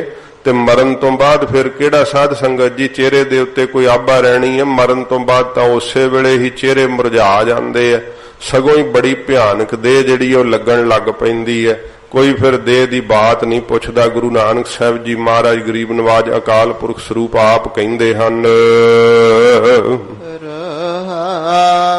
ਵਿਸ਼ਰਾਮ ਦੇ ਕੇ ਸਤਿਗੁਰੂ ਜੀ ਫਰਮਾਉਂਦੇ ਨੇ ਤਾਜੇ ਤੁਰ ਕੇ ਸੋਇ ਨਾ ਰੂਪਾ। ਹੁਣ ਮਹਾਰਾਜ ਆਪ ਸਾਖੀ ਚੇਤਨ ਹੋ ਕੇ ਸਤਿਗੁਰੂ ਜੀ ਦੋਹਾਂ ਨੂੰ ਸਾਂਝਾ ਉਪਦੇਸ਼ ਦਿੰਦੇ ਆ, ਦੇਹ ਨੂੰ ਵੀ ਤੇ ਜੀਵ ਨੂੰ ਵੀ। ਇਹ ਦੇਹ ਰੂਪੀ ਪਤਨੀ ਨੂੰ ਤੇ ਜੀਵ ਰੂਪੀ ਪਤੀ ਨੂੰ ਦੋਹਾਂ ਨੂੰ ਮਹਾਰਾਜ ਸਾਹਿਬ ਜੀ ਸਿੱਖਿਆ ਦਿੰਦੇ ਆ। ਤਾਜੇ ਤੁਰ ਕੇ ਸੋਇ ਨਾ ਰੂਪਾ। ਮਹਾਰਾਜ ਕਹਿੰਦੇ ਜਿਹੜੇ ਤਾਜੀ ਤੁਰਕੀ, ਤਾਜੀ ਕਹਿੰਦੇ ਆ ਘੋੜੇ ਨੂੰ, ਤੇ ਘੋੜੇ ਵੀ ਉਹ ਜਿਹੜੇ ਤੁਰਕਾਨ ਦੇਸ਼ ਦੇ ਬਹੁਤ ਜ਼ਿਆਦੇ ਜਿਹੜੇ ਆਲਾ ਨਸਲ ਦੇ ਘੋੜੇ ਮੰਨੇ ਹੋਏ ਆ। ਤੇ ਤਾਜੀ ਤੁਰਕੀ ਸੋਇਨਾ ਰੂਪਾ। ਸੋਇਨਾ ਜਿਹੜਾ ਇਸ ਪ੍ਰਕਾਰ ਪਹਿਰਦੇ ਆ ਬਹੁਤ ਜ਼ਿਆਦਾ, ਜਿਹਦੇ ਨਾਲ ਜੀਵ ਚੰਗਾ ਮੰਨਦੇ ਆ ਕਿ ਸੋਹਣੇ ਬੜੇ ਲੱਗੀਦਾ ਹੈ। ਤੇ ਰੂਪਾ ਚਾਂਦੀ ਆਦਿਕ ਜਿਹੜੀ ਹੈ ਜੀਵ ਰੱਖਦੇ ਆ ਕੋਲ ਜਾਂ ਪਹਿਰਦੇ ਹਨ ਕਈ। ਕਪੜ ਕੇਰੇ ਪਹਾਰਾ। ਫਿਰ ਸਾਧ ਸੰਗਤ ਜੀ ਕੱਪੜਿਆਂ ਦੇ ਕੱਪੜ ਕੇਰੇ ਭਾਰਾ। ਕੱਪੜਿਆਂ ਦੇ ਬੜੇ ਬੜੇ ਭਾਰ ਜਿਹੜੇ ਆ ਬੁੱਝ ਕੇ ਬਣਾਏ ਹੁੰਦੇ ਆ। ਕਈਆਂ ਨੇ ਤਾਂ ਜਿਹੜੇ ਆ ਉਹ 50-50 ਜਿਹੜੇ ਆ ਪੁਸ਼ਾਕਾਂ ਸਵਾਈਆਂ ਹੁੰਦੀਆਂ ਨੇ। ਟਰੰਕਾਂ ਦੇ ਟਰੰਕ ਭਰੇ ਹੁੰਦੇ ਆ। ਇੰਨੀਆਂ ਜ਼ਿਆਦੀਆਂ ਪੁਸ਼ਾਕਾਂ ਸਵਾਈਆਂ ਕਿਸੇ ਗਰੀਬ ਨੂੰ ਵੇਖੋ ਪਾਉਣ ਨੂੰ ਨਹੀਂ ਮਿਲਦੇ। ਤੇ ਕਈਆਂ ਨੇ ਵੇਖੋ ਇਸ ਤਰ੍ਹਾਂ ਦੀ ਹਾਲਤ ਹੈ ਬਾਹਰਲੇ ਦੇਸ਼ਾਂ 'ਚ ਤੇ ਪੂਰਾ ਪੂਰਾ ਕਮਰਾ ਹੀ ਜਿਹੜਾ ਉਹ ਸਜਾਇਆ ਹੁੰਦਾ ਕੱਪੜਿਆਂ ਦੇ ਨਾਲ। ਇੱਕ ਪਾਸੇ ਤੁਰ ਪਿਓ ਤਾਂ ਦੂਸਰੇ ਪਾਸੇ ਤੱਕ ਮਾਈਆਂ ਦੇ ਵੀ ਸੂਟ ਹੀ ਸੂਟ ਟੰਗੇ ਹੁੰਦੇ ਆ। ਤਾਂ ਭਾਵੇਂ ਸਾਲ 'ਚ ਇੱਕ ਵਾਰੀ ਹੀ ਵਾਰੀ ਆਵੇ ਇੱਕ ਬਸਤਰ ਦੀ, इस तरह बहुता ज्यादा पैरन दे नाल महाराज ने कहा कि प्रेम लगा होया है। सोने दे गहने पाउंदे है, चांदी दे गहने पाउंदे है। ते उदों जिहड़े है ताजी तुर्की जिहड़े तुर्कान देश दे घोड़े मन्ने जांदे सी, अज वो गड्डियां ने थावां लै लईआं ने, महंगियां महंगियां कारां दे झूटण नूं जीव जिहड़ा बड़ा चंगा समझदे है। ते फिर ओदी हौमे तां आऊगी ना, क्योंकि जिन्नी महंगी सवारी है वो फिर मन दे अंदर अपने तां साध संगत जी ख्याल ओदे यही रहिंदा है कि मैनू कौन वेखदा है ते किसे दे उत्ते मेरा प्रभाव पै रिहा जां नहीं पै रिहा। महाराज ने कहा जड़ियां महंगियां महंगियां सवारियां झूटनियां, सोना शंगार लई पाउणा, चांदी शंगार करके पाउणी, ते बड़े बड़े रेशमी जिहड़े आ महंगे जिहड़े आ कपड़े, ते कपड़ियां दे भारां दे भार ही बेअंती अत्यंती कपड़े जिहड़े आ इकट्ठे करके जिहड़ा शरीर नूं सजाउंदे रहना। किसहे नाल ना चले नानक। हजूर गुरु नानक साहब जी कहंदे किसे दे नाल भी नहीं चले। जे कोई तुर्कान देश दे घोड़े नाल लैके परलोक नूं चलिया होवे तां दसो, जे कोई सोना नाल लैके चलिया तां दसो, चांदी लैके चलिया तां दसो। ते कपड़ियां दे जिहड़े जदों जीव तुरदे आ ना, किते यात्रा तो भी जाना होवे, 2 सूटां नाल 2 कपड़ियां नाल हफ्ता बड़ा वधिया लंघदा है, पर बैगां दे बैग भर के तुरदे आ कि रोज नवां ही पाउणा है। नहीं कि धो के भी पाया जा सकदा, गुजारा भी कीता जा सकदा, पर नहीं, भारां दे भार ही नाल तुन्ने हुंदे आ। जिहड़े लोड़ तो वध ही वो जीव सारा कुछ अपने कोल रखदा है। महाराज कहंदे भाई देश नाल चलिया किसे दे भी नाल जिहड़ा अंत नूं ये चीजां जिहड़ियां महंगियां सवारियां नहीं चलदियां, सोने चांदी दे भार नाल नहीं महाराज कहंदे चलदे, कपड़ियां दे बड़ियां पोशाकां दे भार जिहड़े नाल नहीं चलदे हन। झड़ झड़ पए गवारा। गवार मूर्ख लोक जिहड़े आ पदार्थां दे रस विच झड़ झड़ डिग डिग पैंदे आ, तो महंगी सवारी है उहदे लालची डिग डिग मरदे आ कि इहदे च चढ़ के वेख लीए। सोने ते लालची हो जांदे आ, चांदी दा लोभ कर लैंदे आ, कपड़ियां दे पाउण दा शौक इहो जिहा रखदे आ, नंगेज दिखदा कोई परवाह नहीं है, पर फैशन तां करिए। इस तरह की बुरी हालत है। महाराज कहंदे झड़ झड़ पवे गवारा। गवार मूर्ख लोग जिहड़े आ साध संगत जी, वो झड़ झड़ पैंदे आ, इन्हां रसां विच ही डिग डिग पैंदे आ। ऐसी बुरी हालत उन्हां दी हुंदी है। अथवा कहंदे एक वारी कोई मरन लग्या सीगा ते सोने नाल बाहला उहदा प्रेम सी, ते वेखो सोने नूं नाल तां हुण लिजा नहीं सकदा, उहने डली निगल लई। जदों डली निगल लई ते फिर की होया, जदों संस्कार कीता साड़िया तो उथों जदों इकट्ठे करन लगदे अस्त ते विचों फिर निकल आया वो सोना। झड़ गया ना इत्थे ही। देह दे नाल साध संगत जी की निभना, जदों देह ही नहीं निभदी, देह ही नहीं लैके जा सकदा, तो फिर ये देह नाल संबंधित चीजां महाराज कहंदे किवें चल जाणगीआं। देह तू ये सारा कुछ किवें समझ रही है कि मेरे नाल सदा रहेगा? नहीं है। महाराज कहंदे चंगियां सवारियां भी झड़ जाणियां ने, ये सोना चांदी सब झड़ जाना, तेरे हथ नहीं रहना है, ये ऐ गिर जाना जिवें मुट्ठी चों रेत गिर जाती है। इस तरह तेरे कोलों सब कुछ चले जाना है। वो फिर तरी तागड़ी छूटी सब कुछ उवें ही पिया रह जाता है, उवें ही कपड़ियां दे भार किलियां ते टंगे ही रह जाते हैं, सोने चांदी तिजोरियां च पे रह जाते हैं, घोड़े तबेलियां च बजे रह जाते हैं, गड्डियां गराजां च खलोतियां रह जांदियां हन। महाराज कहंदे फिर झड़ झड़ के जिहड़े आ सारे पदार्थ इत्थे ही डिग जांदे आ, जीव दे नाल नहीं निभदे। पूजा मेवा मैं सब किछ चाखिया। पूजा साध संगत जी दाणेदार मिश्री नूं कहंदे आ। जिवें वो पंसारी कोलों लैण जाओ, दसो कूजा मिश्री लैणी, आपे ही कढ के दे दिंदे आ। तो कूजा मेवा जिहड़े सुक्के मेवे हन, पूजा मेवा मैं सब किछ चाखिया। सतगुरु जी कहंदे भाई असीं ये सारा कुछ चख करके वेख लिया है। ये जीव वल्लों हुण दर्शाउंदे आ महाराज सच्चे पातशाह जी। जिहड़ा साध संगत जी कू कहंदे आ धरती नूं, जा कहंदे आ जम्मण नूं, जाउण नूं। धरती दे अंदर जिहड़े जाए होए सुके मेवे आदक जिवें बदाम आदक हुंदे आ, कूजा मेवा मैं सब कुछ चाखिया। सुन जिहड़े मिठे मिठे बड़े मेवे मन्ने आ, ये सारा कुछ चख करके वेखिया। ਇੱਕ ਅੰਮ੍ਰਿਤ ਨਾਮ ਤੁਮਾਰਾ। ਪਰ हे ਵਾਹਿਗੁਰੂ, ਇੱਕ ਨਾਮ ਜਿਹੜਾ ਤੇਰਾ ਹੈ ਨਾ, ਉਹ ਅੰਮ੍ਰਿਤ ਦਾ ਵਰਗਾ ਮਿੱਠਾ ਹੈ। ਨਾ ਤਾਂ ਦਾਣੇਦਾਰ ਮਿਸ਼ਰੀ ਬਰਾਬਰੀ ਕਰਦੀ ਏ ਤੇਰੇ ਮਿੱਠੇ ਨਾਮ ਦੇ, ਸਦਰਸ਼ ਨਹੀਂ ਆਉਂਦੀ। ਇਹ ਜਿਹੜੇ ਮੇਵੇ ਬੜੇ ਫਲਦਾਇਕ, ਜਿਹੜੇ ਬੜੇ ਰਸਦਾਇਕ ਮੰਨੇ ਹੋਏ ਐ, ਇਹ ਵੀ ਤੇਰੇ ਅੰਮ੍ਰਿਤ ਨਾਮ ਦੇ ਬਰਾਬਰ ਨਹੀਂ ਆਉਂਦੇ। ਇੱਕ ਅੰਮ੍ਰਿਤ ਨਾਮ ਤੁਮਾਰਾ।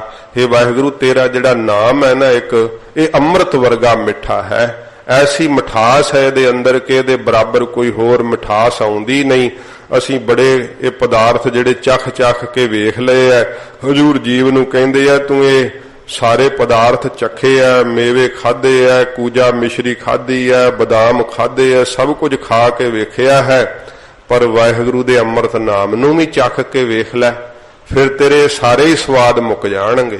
ਇਹ ਸਾਰੇ ਸਵਾਦ ਤੇਰੇ ਹਟ ਜਾਣਗੇ। ਪਰ ਕੀ ਹੈ, ਤੂੰ ਨਾਮ ਅੰਮ੍ਰਿਤ ਦਾ ਰਸ ਹੀ ਨਹੀਂ ਚੱਖਦਾ।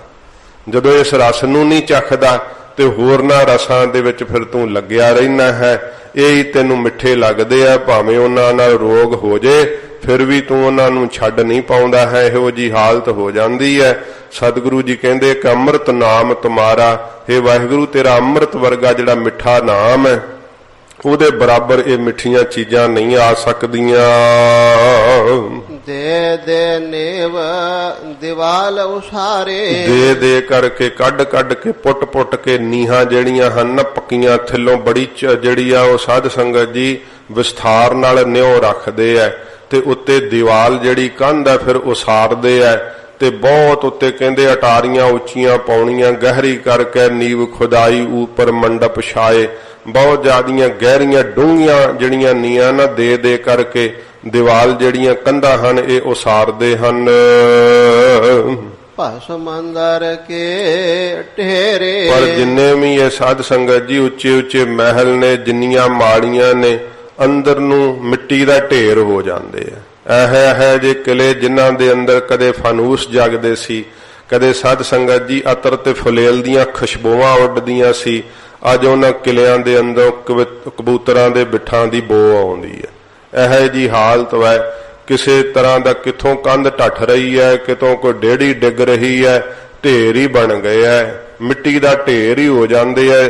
ਤੇ ਕਦੇ ਉਹਨਾਂ ਨੂੰ ਕਾਰੀਗਰਾਂ ਨੇ ਬੜਾ ਸਵਾਰ ਕੇ ਬਣਾਇਆ ਹੋਵੇਗਾ, ਜਿਹੜਾ ਹੈ ਸਮਾਂ ਪੈ ਕਰਕੇ ਸਭ ਚੀਜ਼ਾਂ ਜਿਹੜੀਆਂ ਮਿੱਟੀ ਦਾ ਢੇਰ ਹੀ ਮਹਾਰਾਜ ਕਹਿੰਦੇ ਹੋ ਜਾਂਦੀਆਂ। ਇਸੇ ਪ੍ਰਕਾਰ ਹੀ ਦੇ ਨੇਵ ਦੀਵਾਲ ਉਸਾਰੇ। ਸੱਚੇ ਪਾਤਸ਼ਾਹ ਜੀ ਕਹਿੰਦੇ ਦੇ ਨੀਵ। ਇਹ ਸਾਧ ਸੰਗਤ ਜੀ ਜਿਹੜਾ ਹੈ ਮਾਂ ਕੀ ਰਕਤ ਪਿਤਾ ਬਿੰਦ ਧਾਰਾ। ਮਾਤਾ ਦੀ ਰਕਤ ਤੋਂ ਤੇ ਪਿਤਾ ਦੀ ਬਿੰਦ ਤੋਂ ਇਹ ਜਿਹੜੀ ਦੇ ਕੇ ਨੀਵ ਜਿਹੜੀ ਹੈ ਨਾ ਸਥੂਲ ਸਰੀਰ ਦੀ ਦੇਹ ਦੀ, ਇਹ ਸਾਧ ਸੰਗਤ ਜੀ ਦੇਹ ਰੂਪੀ ਜਿਹੜੀ ਦੀਵਾਲ ਕੰਧ ਹੈ ਜਿਹੜੀ ਉਸਾਰਨਾ ਕੀਤੀ ਹੈ। ਵਾਹਿਗੁਰੂ ਨੇ ਮਾਤਾ ਦੇ ਉਦਰ ਵਿੱਚ ਰੱਖ ਕਰਕੇ ਮਾਤਾ ਦੀ ਰਕਤ ਤੋਂ ਪਿਤਾ ਦੀ ਬਿੰਦ ਤੋਂ ਇਹ ਜਿਹੜਾ ਮਾਸ ਦਾ ਲੁਥੜਾ ਬਣਦਾ ਹੈ ਨਾ, ਇਹਦੇ ਅੰਦਰ ਫਿਰ ਸਾਧ ਸੰਗਤ ਜੀ ਜੀਵ ਆਤਮਾ ਜਿਹੜੀ ਆ ਉਹ ਤੀਸਰੇ ਮਹੀਨੇ ਤੋਂ ਬਾਅਦ ਪ੍ਰਵੇਸ਼ ਕਰਦੀ ਹੈ। ਇਹ ਦੇਹ ਰੂਪੀ ਦੀਵਾਲ ਜਿਹੜੀ ਹੈ ਵਾਹਿਗੁਰੂ ਨੇ ਉਸਾਰਨਾ ਕੀਤੀ ਹੈ। ਭਸਮੰਦਰ ਕੇ ਢੇਰੇ। ਅੰਤ ਨੂੰ ਕੀ ਹੈ, ਭਸਮੰਦਰ ਕੀ ਢੇਰੀ, ਭਸਮ ਦੀ ਢੇਰੀ ਹੋ ਜਾਂਦੀ ਹੈ। ਫਿਰ ਇਹ ਜਿਹੜੀ ਦੇਹ ਕੰਧ ਰੂਪੀ ਦੇਹ ਹੈ ਨਾ, ਅੰਤ ਨੂੰ ਕੀ ਹੁੰਦਾ ਹੈ, ਭਸਮ ਦੀ ਢੇਰ ਹੀ ਬਣ ਜਾਂਦੀ ਹੈ, ਸਵਾਹ ਦੀ ਇੱਕ ਮੁੱਠ ਰਹਿ ਜਾਂਦੀ ਹੈ। ਸੰਚੇ ਸੰਚ ਨਾ ਦੇ ਕੇ ਸਹੇ। ਪਰ ਜੀਵ ਕੀ ਕਰਦਾ ਜਦੋਂ ਜਿਉਂਦਾ ਹੈ ਦੇਹ ਨੂੰ ਪਾ ਕਰਕੇ, ਸੰਚੇ ਸੰਚ ਇਕੱਠੀ ਕਰੀ ਜਾਂਦਾ ਬਸ ਮਾਇਆ। ਬਹੁਤ ਜ਼ਿਆਦਾ ਰਾਤ ਨੂੰ ਲਾਭ ਹੋਵੇ ਤੇ ਰਾਤ ਨਹੀਂ ਸੌਂਦਾ, ਉਦੋਂ ਵੀ ਉੱਠ ਕਰਕੇ ਮਾਇਆ ਦਾ ਲਾਭ ਖੱਟਦਾ ਹੈ। ਤੇ ਜੇ ਦਿਨੇ ਮਿਲ ਜੇ ਤਾਂ ਚੈਨ ਨਾਲ ਨਹੀਂ ਬਹਿੰਦਾ, ਬਹੁਤ ਹੀ ਜ਼ਿਆਦੀ ਇਕੱਠੀ ਕਰਦਾ ਹੈ। ਇਸ ਤਰ੍ਹਾਂ ਸਾਧ ਸੰਗਤ ਜੀ ਬਹੁਤ ਜ਼ਿਆਦੀ ਰਾਤ ਦਿਨ ਇਕੱਠੀ ਕਰਨ 'ਚ ਚਿੱਤ ਜਿਹੜਾ ਲੱਗਾ ਰਹਿੰਦਾ ਏ। ਅੰਧ ਜਾਣੈ ਸਭ ਮੇਰੇ। ਅਰਥ ਨਹੀਂ ਪੂਰਾ ਹੋਇਆ, ਫਿਰ ਪੜੋ। ਸੰਚੇ ਸੰਚ ਨਾ ਦੇ ਕੇ ਸਹੇ। ਨਹੀਂ ਦਿੰਦਾ ਭੇਦ ਕਿਸੇ ਨੂੰ ਵੀ। ਜਿਹੜਾ ਹੈ ਮਾਤ ਪਿਤਾ ਭਾਈ ਸੁਤ ਬੰਧਪ ਤਾਹੂ ਤੇ ਲੈ ਰੱਖੀ ਨਿਰਾਰੀ। ਘਰ ਵਾਲੀ ਨੂੰ ਭੇਦ ਨਹੀਂ ਦਿੰਦਾ ਕਿ ਕਿੰਨੀ ਮਾਇਆ ਹੈ, ਮਾਂ ਨੂੰ ਨਹੀਂ ਦੱਸਦਾ, ਪਿਤਾ ਨੂੰ ਨਹੀਂ ਦੱਸਦਾ, ਪੁੱਤਰਾਂ ਨੂੰ ਨਹੀਂ ਦੱਸਦਾ। ਉਹ ਮੋਕਸ਼ ਪੰਥ ਗ੍ਰੰਥ ਹੈ ਕਿ ਉਹਦੇ ਅੰਦਰ ਜ਼ਿਕਰ ਆਉਂਦਾ ਹੈ ਕਿ ਉਹ ਮਾਇਆ ਨਾ ਬਾਹਰ ਜਿੱਥੇ ਹੁੰਡੀ ਕੀਤੀ ਹੋਵੇ ਜਾਂ ਬੈਂਕਾਂ 'ਚ ਰੱਖੀ ਹੋਵੇ ਫਿਰ ਵੀ ਪਤਾ ਲੱਗਦਾ ਤੇ ਉਹ ਟੈਕਸ ਤਾਰਨ ਦਾ ਡਰ ਰਹਿੰਦਾ ਹੈ। ਉਹ ਇਕੱਠੀ ਕਰਕੇ ਨਾ ਉਹਨੂੰ ਕੀ ਕੀਤਾ ਕਿ ਜਿੱਥੇ ਮੱਝਾਂ ਦਾ ਢਾਰਾ ਹੁੰਦਾ ਹੈ, ਜਿੱਥੇ ਪਸ਼ੂ ਬੰਨੀਦੇ ਹੈ, ਉੱਥੇ ਮਾਇਆ ਨੂੰ ਦੱਬ ਦਿੱਤਾ। ਤੇ ਫਿਰ ਦੱਬ ਤਾਂ ਦਿੱਤਾ, ਚਿੰਤਾ ਰਹਿੰਦੀ ਹੈ ਕਿ ਖਰੇ ਕੋਈ ਪੁੱਟੀ ਨਾ ਲਵੇ ਕਿਤੇ। ਰੋਜ਼ ਸ਼ਾਮ ਨੂੰ ਜਾ ਕਰਕੇ ਵੇਖਦਾ, ਕਦੇ ਭੁਲੇਖਾ ਖਾ ਜਾਂਦਾ ਕਿ ਖਰੇ ਇੱਧਰ ਦੱਬੀ ਸੀ ਕਿ ਇੱਧਰ ਦੱਬੀ ਸੀ। ਫਿਰ ਉਹਦੇ ਉੱਤੇ ਕਿੱਲਾ ਗੱਡ ਆਉਂਦਾ ਹੈ ਕਿ ਮੈਨੂੰ ਭੁਲੇਖਾ ਨਾ ਲੱਗੇ, ਤੇ ਕਿੱਲਾ ਗੱਡ ਆਉਂਦਾ ਹੈ। ਫਿਰ ਰੋਜ਼ ਵੇਖਦਾ ਉਹਨੂੰ ਜਾ ਕੇ, ਜਿਹੜੀ ਦੱਬੀ ਹੈ ਉਹਦੀ ਚਿੰਤਾ ਨਾਲ ਉੱਥੇ ਜਾਂਦਾ ਹੈ ਵੇਖਣ।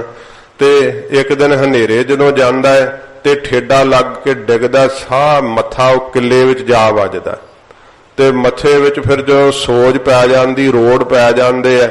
ਤੇ ਕੋਈ ਪੁੱਛਦਾ ਹੈ, ਉਹ ਬਾਬਾ ਆ ਕੀ ਵੱਜਾ ਮੱਥੇ 'ਚ, ਕੀ ਹੋ ਗਿਆ? ਇਹ ਨਹੀਂ ਦੱਸਦਾ ਕਿ ਉਹ ਮਾਇਆ ਵੇਖਣ ਗਏ ਨੇ, ਕਿੱਲਾ ਮਰਾਇਆ ਮੱਥੇ 'ਚ। ਕਹਿੰਦਾ ਉਹ ਮੱਝ ਨੇ ਸਿੰਗ ਮਾਰਤਾ। ਇਸ ਤਰ੍ਹਾਂ ਝੂਠ ਬੋਲਦਾ ਹੈ।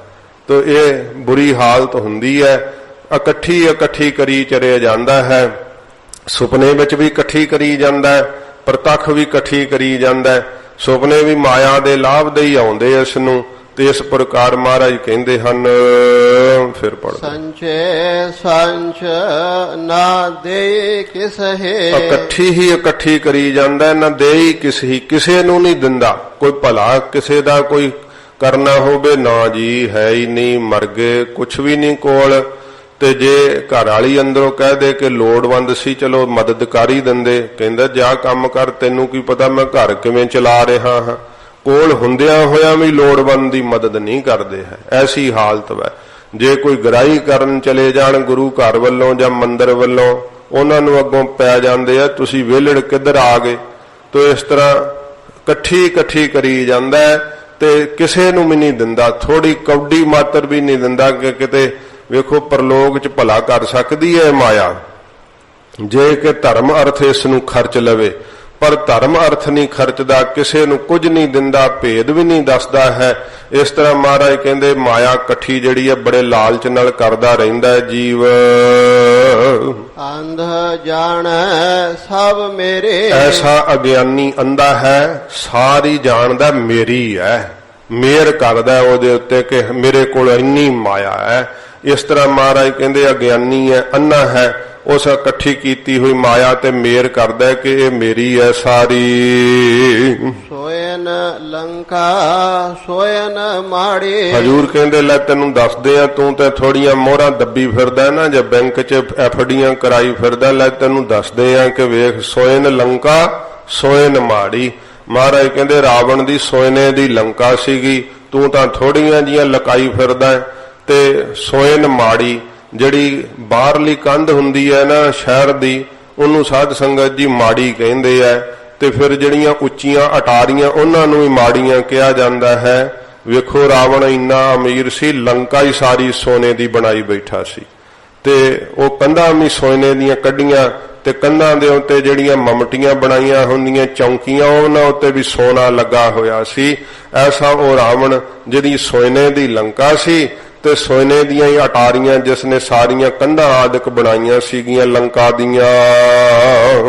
ਸੰਪੈ ਕਿਸ ਨਾ ਕੇਰੇ। ਮਹਾਰਾਜ ਕਹਿੰਦੇ ਸੰਪੈ ਜਿਹੜੀ ਮਾਇਆ ਹੈ, ਜਾਇਦਾਦ ਹੈ, ਇਹ ਕਿਸੇ ਨਾ ਕੇਰੀ, ਕਿਸੇ ਦੀ ਨਹੀਂ। ਜਦੋਂ ਮਰਦਾ ਜੀਵ, ਦੂਜਾ ਮਾਲਕ ਆ ਕੇ ਬਣ ਉੱਤੇ ਬੈਠਦਾ ਹੈ ਕਿ ਹੁਣ ਇਹ ਮੇਰੀ ਹੈ। ਉਸ ਤੋਂ ਬਾਅਦ ਫਿਰ ਦੂਜਾ ਮਰ ਕੇ, ਜਦੋਂ ਇੱਕ ਮਰਦਾ ਫਿਰ ਦੂਸਰਾ ਆ ਕਰਕੇ ਫਿਰ ਕਹਿੰਦਾ ਇਹ ਮੇਰੀ ਹੈ। ਕਿੰਨੇ ਇਸ ਧਰਤੀ ਤੋਂ ਰਾਜ ਭੋਗਦੇ ਚਲੇ ਗਏ ਹੈ। ਹਰ ਕੋਈ ਮੇਰ ਕਰੀ ਜਾਂਦਾ ਹੈ ਕਿ ਇੱਥੇ ਤੱਕ ਸਾਡੀ ਹੱਦ ਵਾ, ਇੱਥੇ ਤੱਕ ਸਾਡੀ ਹੱਦ ਵਾ। ਉਹ ਚੀਨ ਵਾਲੇ ਹੁਣ ਲੜੀ ਜਾਂਦੇ, ਕਹਿੰਦੇ ਆ ਕਿ ਬਹੁਤ ਜ਼ਿਆਦਾ ਬੁਖਾਂਦ ਪਿਆ ਹੋਇਆ। ਇਸ ਤਰ੍ਹਾਂ ਦੀ ਹਾਲਤ ਹੈ ਸਾਧ ਸੰਗਤ ਜੀ। ਜਿਹੜਾ ਰਾਵਣ ਸੀ, ਵੇਖੋ ਇਹ ਹਿੰਦੂਆਂ ਦੇ ਅੰਦਰ ਰਿਵਾਜ ਹੈ ਕਿ ਮਰਨ ਲੱਗਿਆਂ 4 ਰਤੀਆਂ ਸੋਨਾ ਮੂੰਹ 'ਚ ਪਾ ਕਰਕੇ ਜਿਹੜਾ ਹੈ ਉਹ ਅੰਤਮ ਸੰਸਕਾਰ ਕਰਦੇ ਹੈ, ਕਿਉਂਕਿ ਉਹ ਪਵਿੱਤਰ ਮੰਨਦੇ ਆ ਸੋਨੇ ਨੂੰ।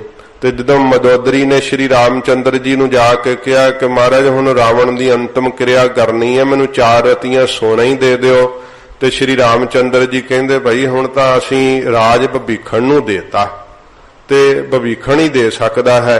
ਤੇ ਭਵੀਖਣ ਕੋਲੋਂ ਫਿਰ ਸ਼ਰੀਕ ਜਾਣ ਕੇ ਮਦੋਦਰੀ ਨੇ ਮੰਗਿਆ ਨਾ, ਜਿਹਦੀ ਸੋਨੇ ਦੀ ਲੰਕਾ ਸੀ, ਸੋਨੇ ਦੀ ਜਿਹੜੀਆਂ ਮਾੜੀਆਂ ਕੰਧਾਂ ਉਸਾਰੀਆਂ ਸੀ, ਅਟਾਰੀਆਂ ਬਣਾਈਆਂ ਸੀ, ਮਰਨ ਲੱਗਿਆ ਸੋਨਾ 4 ਰਤੀਆਂ ਮੂੰਹ ਚ ਪਾਉਣ ਨੂੰ ਨਸੀਬ ਨਹੀਂ ਹੋਇਆ। ਉਹਦੀ ਅੰਤਮ ਕਿਰਿਆ ਵੀ ਉਹ ਬਿਨਾਂ ਹੀ ਸੋਨੇ ਤੋਂ ਹੋਈ। ਸਾਧ ਸੰਗਤ ਜੀ, ਇਸ ਤਰ੍ਹਾਂ ਦੀ ਹਾਲਤ ਹੈ। ਤੋ ਸੱਚੇ ਪਾਤਸ਼ਾਹ ਜੀ ਕਹਿੰਦੇ ਐ, ਸੰਪੈ ਕਿਸੈ ਨਾ ਕੇਰੀ। ਇਹ ਸੰਪੈ ਜਿਹੜੀ ਜਾਇਦਾਦ ਹੈ ਨਾ, ਇਹ ਕਿਸੇ ਦੀ ਵੀ ਨਹੀਂ। ਜੇ ਆ ਵੇਖ ਲੋ ਕਿਲੇ ਤੇ ਕਿਲਿਆਂ ਦਾ ਇਤਿਹਾਸ ਲਿਖਿਆ ਹੁੰਦਾ ਹੈ। ਇੱਥੇ ਜੀ ਪਹਿਲੋਂ ਅਕਬਰ ਸੀਗਾ ਮਾਲਕ, ਫਿਰ ਜੀ ਜਹਾਂਗੀਰ ਆਇਆ, ਫਿਰ ਇਸ ਤਰ੍ਹਾਂ ਸ਼ਾਹਜਹਾਂ ਆ ਗਿਆ। ਇਸ ਤਰ੍ਹਾਂ ਅੱਗੇ ਨਰੰਗੇ ਦਾ ਨਾਂ ਲੈਂਦੇ ਐ। ਫਿਰ ਹਜੂਰ ਨੇ ਇਹਨਾਂ ਦਾ ਸਾਰਾ ਰਾਜ ਹੀ ਨਾਸ਼ ਕੀਤਾ। ਫਿਰ ਹੌਲੀ ਹੌਲੀ ਜਿਹੜਾ ਉੱਥੇ ਸਾਧ ਸੰਗਤ ਜੀ ਦਿੱਲੀ ਦੇ ਤਖਤ ਤੇ ਕਿੰਨੇ ਬੈਠ ਕਰਕੇ ਚਲੇ ਗਏ। ਖਾਲਸੇ ਨੇ ਵੀ ਰਾਜ ਕੀਤਾ ਤੇ ਖਾਲਸੇ ਨੂੰ ਇਹਦਾ ਰਾਜ ਦੇ ਬਾਰੇ ਪਤਾ ਸੀਗਾ ਕਿ ਇਹ ਤਾਂ ਸਦਾ ਰਹਿਣ ਵਾਲੀਆਂ ਚੀਜ਼ਾਂ ਨਹੀਂ। 15 ਵਾਰ ਦਿੱਲੀ ਜਿਹੜੀ ਫਤਿਹ ਕੀਤੀ, 17 ਵਾਰ ਕੁੱਲ ਜ਼ਿਕਰ ਆਉਂਦਾ ਹੈ। ਤੇ ਜਦੋਂ ਦਿੱਲੀ ਫਤਿਹ ਕਰ ਲੈਂਦੇ ਤੇ ਆਂਦੇ ਕਿ ਦੀਵਾਲੀ ਦਾ ਜੋੜ ਮੇਲਾ ਆ ਗਿਆ। ਕਹਿੰਦੇ ਚਲੋ ਖਾਲਸਾ ਜੀ ਅੰਮ੍ਰਿਤਸਰ ਸਾਹਿਬ ਦੀਵਾਲੀ ਮਨਾਈਏ। ਕੋਈ ਕਹਿੰਦਾ ਉਹ ਤੁਸੀਂ ਦਿੱਲੀ ਜਿੱਤੀ ਹੈ ਬਈ ਸਿੰਘੋ, ਤੇ ਹੁਣ ਇੱਥੇ ਰਾਜ ਕਰੋ। ਕਹਿੰਦੇ ਰਾਜ ਨਹੀਂ ਕਰਨਾ, ਰਾਜ ਤਾਂ ਤੁੱਛ ਹੈ, ਖਤਮ ਹੋ ਜਾਣ ਵਾਲੀਆਂ ਚੀਜ਼ਾਂ। ਤਾਂ ਭਾਈ ਗੁਰੂ ਰਾਮਦਾਸ ਸਾਹਿਬ ਦੇ ਦਰਸ਼ਨ ਦੁਰਲੱਭ ਹੈ, ਚਲੀਏ ਦਿੱਲੀ ਨੂੰ ਫਿਰ ਜਿੱਤ ਲਾਂਗੇ ਆ ਕੇ। ਦਿੱਲੀ ਮਾਰਨੀ ਬਿੱਲੀ ਮਾਰਨੀ ਇੱਕੋ ਹੀ ਗੱਲ ਹੈ ਕਹਿੰਦੇ। ਇਸ ਤਰ੍ਹਾਂ ਸਿੰਘਾਂ ਦੇ ਜਿਹੜੇ ਮਨ ਤਿਆਗੀ ਸੀਗੇ ਉਹ ਰਾਜ ਨੂੰ, ਸਾਧ ਸੰਗਤ ਜੀ ਕਿਉਂ ਇਹ ਅਵਸਥਾ, ਕਿਉਂਕਿ ਅੰਦਰ ਉਹਨਾਂ ਦੇ ਨਾਮ ਦੀ ਕਣੀ ਹੈ। ਸੱਚੇ ਪਾਤਸ਼ਾਹ ਜੀ ਮਹਾਰਾਜ ਦੇ ਉਪਦੇਸ਼ ਨੂੰ ਪਾ ਕੇ ਉਹਨਾਂ ਦੁਨਿਆਵੀ ਰਾਜ ਨੂੰ ਨਾਸ਼ਵੰਤ ਜਾਣਿਆ ਹੋਇਆ ਹੈ। ਪਰ ਫਿਰ ਵੀ ਸੱਚੇ ਪਾਤਸ਼ਾਹ ਜੀ ਮਹਾਰਾਜ ਨੇ ਆਪਣੇ ਖਾਲਸੇ ਨੂੰ ਆਦਰਸ਼ ਦਿੱਤੇ ਹੈ ਕਿ ਜੇ ਖਾਲਸਾ ਤੂੰ ਧਰਮੀ ਹੋ ਕਰਕੇ ਰਾਜ ਕੀਤਾ ਨਾ ਤੇ ਤਾਂ ਹੀ ਜੀਆਂ ਨੂੰ ਨਿਆਂ ਦੇ ਸਕੇਗਾ। ਇਸੇ ਕਰਕੇ ਇਹ ਰੱਬੀ ਸਾਧ ਸੰਗਤ ਜੀ ਹੁਕਮ ਹੈ, ਜ਼ੁਲਮ ਨੂੰ ਨਾਸ਼ ਕਰਕੇ ਧਰਮ ਦਾ ਰਾਜ ਮਹਾਰਾਜ ਸਥਾਪਿਤ ਜ਼ਰੂਰ ਕਰਦੇ ਹੈ। ਤੇ ਖਾਲਸੇ ਦਾ ਰਾਜ ਹੋਣਾ ਨਿਸ਼ਚਿਤ ਹੀ ਹੈ, ਕਿਉਂਕਿ ਜ਼ੁਲਮ ਬਹੁਤ ਵੱਧ ਗਿਆ। ਕਿਉਂਕਿ ਭਾਵੇਂ ਖਾਲਸੇ ਨੂੰ ਆਪ ਇਹਦੀ ਇੱਛਾ ਨਹੀਂ ਹੈ, ਪਰ ਫਿਰ ਵੀ ਮਹਾਰਾਜ ਸੱਚੇ ਪਾਤਸ਼ਾਹ ਜੀ ਆਪ ਦੇ ਜੀਵਨ ਮੁਕਤ ਖਾਲਸੇ ਨੂੰ ਰਾਜ ਭਾਗ ਸਤਿਗੁਰਾਂ ਬਖਸ਼ਣਾ ਹੀ ਹੈ ਧਰਮ ਨੂੰ ਸਥਾਪਿਤ ਕਰਨ ਵਾਸਤੇ। ਇਉਂ ਹਜੂਰ ਫਰਮਾਉਂਦੇ ਹਨ, ਫਿਰ ਪੜ੍ਹ ਦਿਓ। ਸੰਪੈ ਕਿਸੈ ਨਾ ਕੇਰੇ। ਇਹ ਸੰਪੈ ਜਾਇਦਾਦ ਜਿਹੜੀ ਹੈ ਮਹਾਰਾਜ ਕਹਿੰਦੇ ਕਿਸੇ ਦੀ ਨਹੀਂ ਭਾਈ, ਨਾਲ ਨਹੀਂ ਨਿਭਦੀ। ਇਹਦੇ ਮਾਲਕ ਕਈ ਬਣ ਗਏ, ਕਈ ਅੱਗੋਂ ਹੋਣਗੇ ਹੋਰ। ਸੁਣ ਮੂਰਖ ਮਨ ਅਜਾਣਾ। ਸਤਿਗੁਰੂ ਜੀ ਕਹਿੰਦੇ ਨੇ, ਇਹ ਜੀਵ ਤੂੰ ਮਨ ਦੇ ਅੰਦਰ ਮੂਰਖ ਨਾ ਬਣ, ਅਣਜਾਣ ਨਾ ਬਣ, ਬੇਸਮਝ ਨਾ ਬਣ। ਜਿਹੜਾ ਹੈ ਗਿਆਨ ਨੂੰ ਤੂੰ ਧਾਰਨ ਹੀ ਨਹੀਂ ਕਰਦਾ, ਅਗਿਆਨੀ ਹੋਇਆ, ਬੇਸਮਝ ਹੈ, ਵਕਾਰਾਂ 'ਚ ਲੱਗਿਆ, ਮੂੜ ਹੋ ਰਿਹਾ, ਮੂਰਖ ਬਣ ਰਿਹਾ ਹੈ। ਇਸ ਕਰਕੇ ਆਪਣੇ ਮਨ ਵਿੱਚ ਅਣਜਾਣ ਨਾ ਬਣ, ਅਗਿਆਨੀ ਬਣ ਕਰਕੇ ਨਾ ਚੱਲਣਾ ਕਰ। ਹੋਗ ਤਿਸੈ ਕਾ ਪਾਣਾ। ਇਹ ਤੂੰ ਸਾਡੀ ਸਿੱਖਿਆ ਨੂੰ ਸੁਣਨਾ ਕਰ। ਸੁਣ ਮੂਰਖ ਮਨ ਅਜਾਣਾ, ਇਹ ਅਣਜਾਣ ਮਨਾ ਸੁਣਨਾ ਕਰ। ਇਹ ਜੀਵ ਨੂੰ ਉਪਦੇਸ਼ ਦਿੰਦੇ ਐ। ਹੋਗ ਤਿਸੈ ਕਾ ਪਾਣਾ। ਮਹਾਰਾਜ ਕਹਿੰਦੇ ਭਾਈ ਜੋ ਪਹਿਲੋਂ ਹੁੰਦਾ ਸੀ ਉਹ ਵੀ ਭਾਣੇ 'ਚ ਹੀ ਹੁੰਦਾ ਸੀ, ਹੁਣ ਜੋ ਹੁੰਦਾ ਉਹ ਵੀ ਭਾਣੇ 'ਚ ਹੀ ਹੁੰਦਾ ਹੈ। ਹੋਗ ਜਿਹੜਾ ਅੱਗੇ ਨੂੰ ਹੋਵੇਗਾ ਉਹ ਵੀ ਵਾਹਿਗੁਰੂ ਦੇ ਭਾਣੇ 'ਚ ਹੀ ਹੋਵੇਗਾ। ਤੂੰ ਰਜਾ ਵਿੱਚ ਚੱਲਣਾ ਕਰ। ਮਹਾਰਾਜ ਕਹਿੰਦੇ ਜੋ ਕੁਝ ਹੋਗ ਹੋਵੇਗਾ ਉਹ ਵਾਹਿਗੁਰੂ ਦੇ ਭਾਣੇ ਵਿੱਚ ਹੀ ਹੋਵੇਗਾ। ਵਿਸ਼ਰਾਮ ਦੇ ਕੇ ਮਹਾਰਾਜ ਫਰਮਾਉਂਦੇ ਹਨ, ਸ਼ਾਹੋ ਹਮਾਰਾ ਠਾਕੁਰ ਪਾਰਾ। ਹਜੂਰ ਕਹਿੰਦੇ ਨੇ ਜਿਹੜਾ ਸਾਡਾ ਠਾਕੁਰ ਮਾਲਕ ਹੈ ਨਾ, ਠਾਕੁਰ ਜਿਹੜਾ ਉਤਪਤੀ ਕਰਨ ਵਾਲਾ, ਪਾਲਣਾ ਕਰਨ ਵਾਲਾ ਤੇ ਲਾਇਤਾ ਨਾਸ਼ ਕਰਨ ਵਾਲਾ ਹੈ, ਉਹ ਬੜਾ ਭਾਰਾ ਹੈ, ਸਮਰੱਥ ਹੈ। ਤੇ ਮਹਾਰਾਜ ਕਹਿੰਦੇ ਹਨ, ਹਮ ਤਿਸ ਕੇ ਸ਼ਾਹੋ ਹਮਾਰਾ, ਸ਼ਾਹੋ ਹਮਾਰਾ ਠਾਕੁਰ ਪਾਰਾ। ਉਹ ਮਹਾਰਾਜ ਕਹਿੰਦੇ ਸਾਡਾ ਸ਼ਾਹੋ ਸ਼ਾਹੂਕਾਰ ਹੈ। ਸੋ ਤੁਸੀਂ ਆਪ ਕਥਾ ਕਰ ਲੈਨੇ, ਇਸ ਕਰਕੇ ਅਰਥਾਂ 'ਚ ਬਿਰਤੀ ਰੱਖਿਆ ਕਰੋ। ਅਰਥ ਛੁੱਟਣ ਤਾਂ ਦੁਬਾਰਾ ਪੰਕਤੀ ਪੜ੍ਹਨੀ। ਤੋ ਇਸ ਪ੍ਰਕਾਰ ਮਹਾਰਾਜ ਕਹਿੰਦੇ ਉਹ ਸਾਡਾ ਸ਼ਾਹ ਸ਼ਾਹੂਕਾਰ ਹੈ, ਮਾਲਕ ਹੈ। ਸੱਚੇ ਪਾਤਸ਼ਾਹ ਜੀ ਕਹਿੰਦੇ ਭਾਈ ਪਰਮੇਸ਼ਰ ਭਾਰਾ ਹੈ, ਸਮਰੱਥ ਹੈ, ਉਤਪਤੀ ਕਰਨ ਵਾਲਾ ਹੈ ਤੇ ਪਾਲਣਾ ਕਰਨ ਵਾਲਾ ਹੈ ਤੇ ਲਾਇਤਾ ਕਰਨ ਵਾਲਾ ਹੈ। ਹਮ ਤਿਸ ਕੇ ਵਣਜਾਰੇ। ਹਮ ਤਮਾਮ ਜੀਵ ਸਤਿਗੁਰੂ ਜੀ ਕਹਿੰਦੇ ਤਿਸ ਦੇ ਵਾਹਿਗੁਰੂ ਦੇ ਵਣਜਾਰੇ ਹਾਂ। ਅਸੀਂ ਖਰੀਦਦਾਰ ਬਣ ਕਰਕੇ ਸੰਸਾਰ ਦੇ ਅੰਦਰ ਆਏ ਹਾਂ। ਜੀਵ ਨੂੰ ਸਿੱਖਿਆ ਦਿੰਦੇ ਆ ਕਿ ਤੂੰ ਨਾਮ ਦਾ ਸੌਦਾ ਖਰੀਦਣ ਲਈ ਇਸ ਸੰਸਾਰ ਦੇ ਅੰਦਰ ਜੀਵ ਆਇਆ ਹੈ। ਤੇ ਸ਼ਾਹੂਕਾਰ ਕੌਣ ਹੈ? ਪਰਮੇਸ਼ਰ ਆਪ। ਨਾਮ ਧਨ ਦਾ ਮਾਲਕ ਆਪ ਹੈ ਮੇਰਾ ਵਾਹਿਗੁਰੂ, ਜਿਹੜਾ ਭਾਰਾ ਏ, ਸਮਰੱਥ ਹੈ ਸਾਰੀਆਂ ਸ਼ਕਤੀਆਂ ਕਰਕੇ। ਸਤਿਗੁਰੂ ਜੀ ਕਹਿੰਦੇ ਹਮ तमाम ਜੀਵ ਜਿਹੜੇ ਆ ਵਣਜਾਰੇ ਖਰੀਦਦਾਰ ਬਣ ਕਰਕੇ ਨਾਮ ਦੀ ਵਸਤੂ ਨੂੰ ਲੈਣ ਲਈ ਇਸ ਸੰਸਾਰ ਦੇ ਅੰਦਰ ਆਏ ਹਨ ਵਾਹਿਗੁਰੂ ਰੂਪੀ ਸ਼ਾਹੂਕਾਰ ਦੇ ਕੋਲੋਂ। ਜਿਉ ਪਿੰਡ ਸਭ ਰਾਸ ਤਿਸੈ ਕੇ। ਇਹ ਜੀਵ ਤੇ ਪਿੰਡ ਦੇ ਸਰੀਰ ਇਹ ਤੂੰ ਆਪਣੀ ਨਾ ਜਾਣ। ਤੇਰਾ ਜੀਵ ਆਤਮਾ ਵੀ ਉਹ ਪਰਮੇਸ਼ਰ ਦੀ ਰਾਸ ਦਿੱਤੀ ਪੂੰਜੀ ਹੈ ਤੇ ਤੇਰੀ ਜਿਹੜੀ ਦੇਹ ਹੈ ਇਹ ਵੀ ਪਰਮੇਸ਼ਰ ਦੀ ਦਿੱਤੀ ਹੋਈ ਰਾਸ ਪੂੰਜੀ ਹੈ। ਕਿਉਂਕਿ ਜਿਹੜੀਆਂ ਦੇਹਾਂ ਹਨ ਸਾਧ ਸੰਗਤ ਜੀ ਵੇਖੋ, ਜੀਵ ਕੌਣ ਚਾਹੁੰਦਾ ਹੈ ਕਿ ਮੇਰੀ ਜਨਮ ਤੋਂ ਅੱਖ ਕਾਣੀ ਹੋਵੇ, ਮੈਂ ਜਨਮ ਤੋਂ ਲੰਗੜਾ ਹੋਵਾਂ? ਇਹ ਵੀ ਜੀਵ ਦੇ ਕਰਮਾਂ ਮੁਤਾਬਕ ਹੀ ਪਰਮੇਸ਼ਰ ਪੂੰਜੀ ਦਿੰਦਾ ਹੈ ਕਿ ਜਿਹੋ ਜੇ ਕਰਮ ਕੀਤੇ ਐ ਉਹ ਜੀਆਂ ਦੇਹਾਂ ਫਿਰ ਪ੍ਰਾਪਤ ਹੋ ਜਾਂਦੀਆਂ। ਤੇ ਜਿੰਨਾ ਕਿ ਜੀਵ ਪਾਪਾਂ ਵਿੱਚ ਗਰਸਿਆ ਰਹਿੰਦਾ ਹੈ, ਕਿੰਨਾ ਉਪਦੇਸ਼ ਸੁਣਦਿਆਂ ਵਕਾਰ ਇੰਨੇ ਡੂੰਘੇ ਹੁੰਦੇ ਨੇ ਇਹਦੇ ਅੰਦਰ, ਜਿੰਨਾ ਮਰਜੀ ਧਰਮ ਦਾ ਉਪਦੇਸ਼ ਦਿਓ ਕਾਗਜ਼ ਦੇ ਲੇਬਲ ਵਾਂਗੂ ਬਾਹਰ ਹੀ ਰਹਿ ਜਾਂਦਾ ਹੈ। ਫਿਰ ਮਤ ਮਾਰੀ ਵਕਾਰਾਂ 'ਚ ਹੀ ਮੰਨ ਜਾਂਦਾ ਹੈ।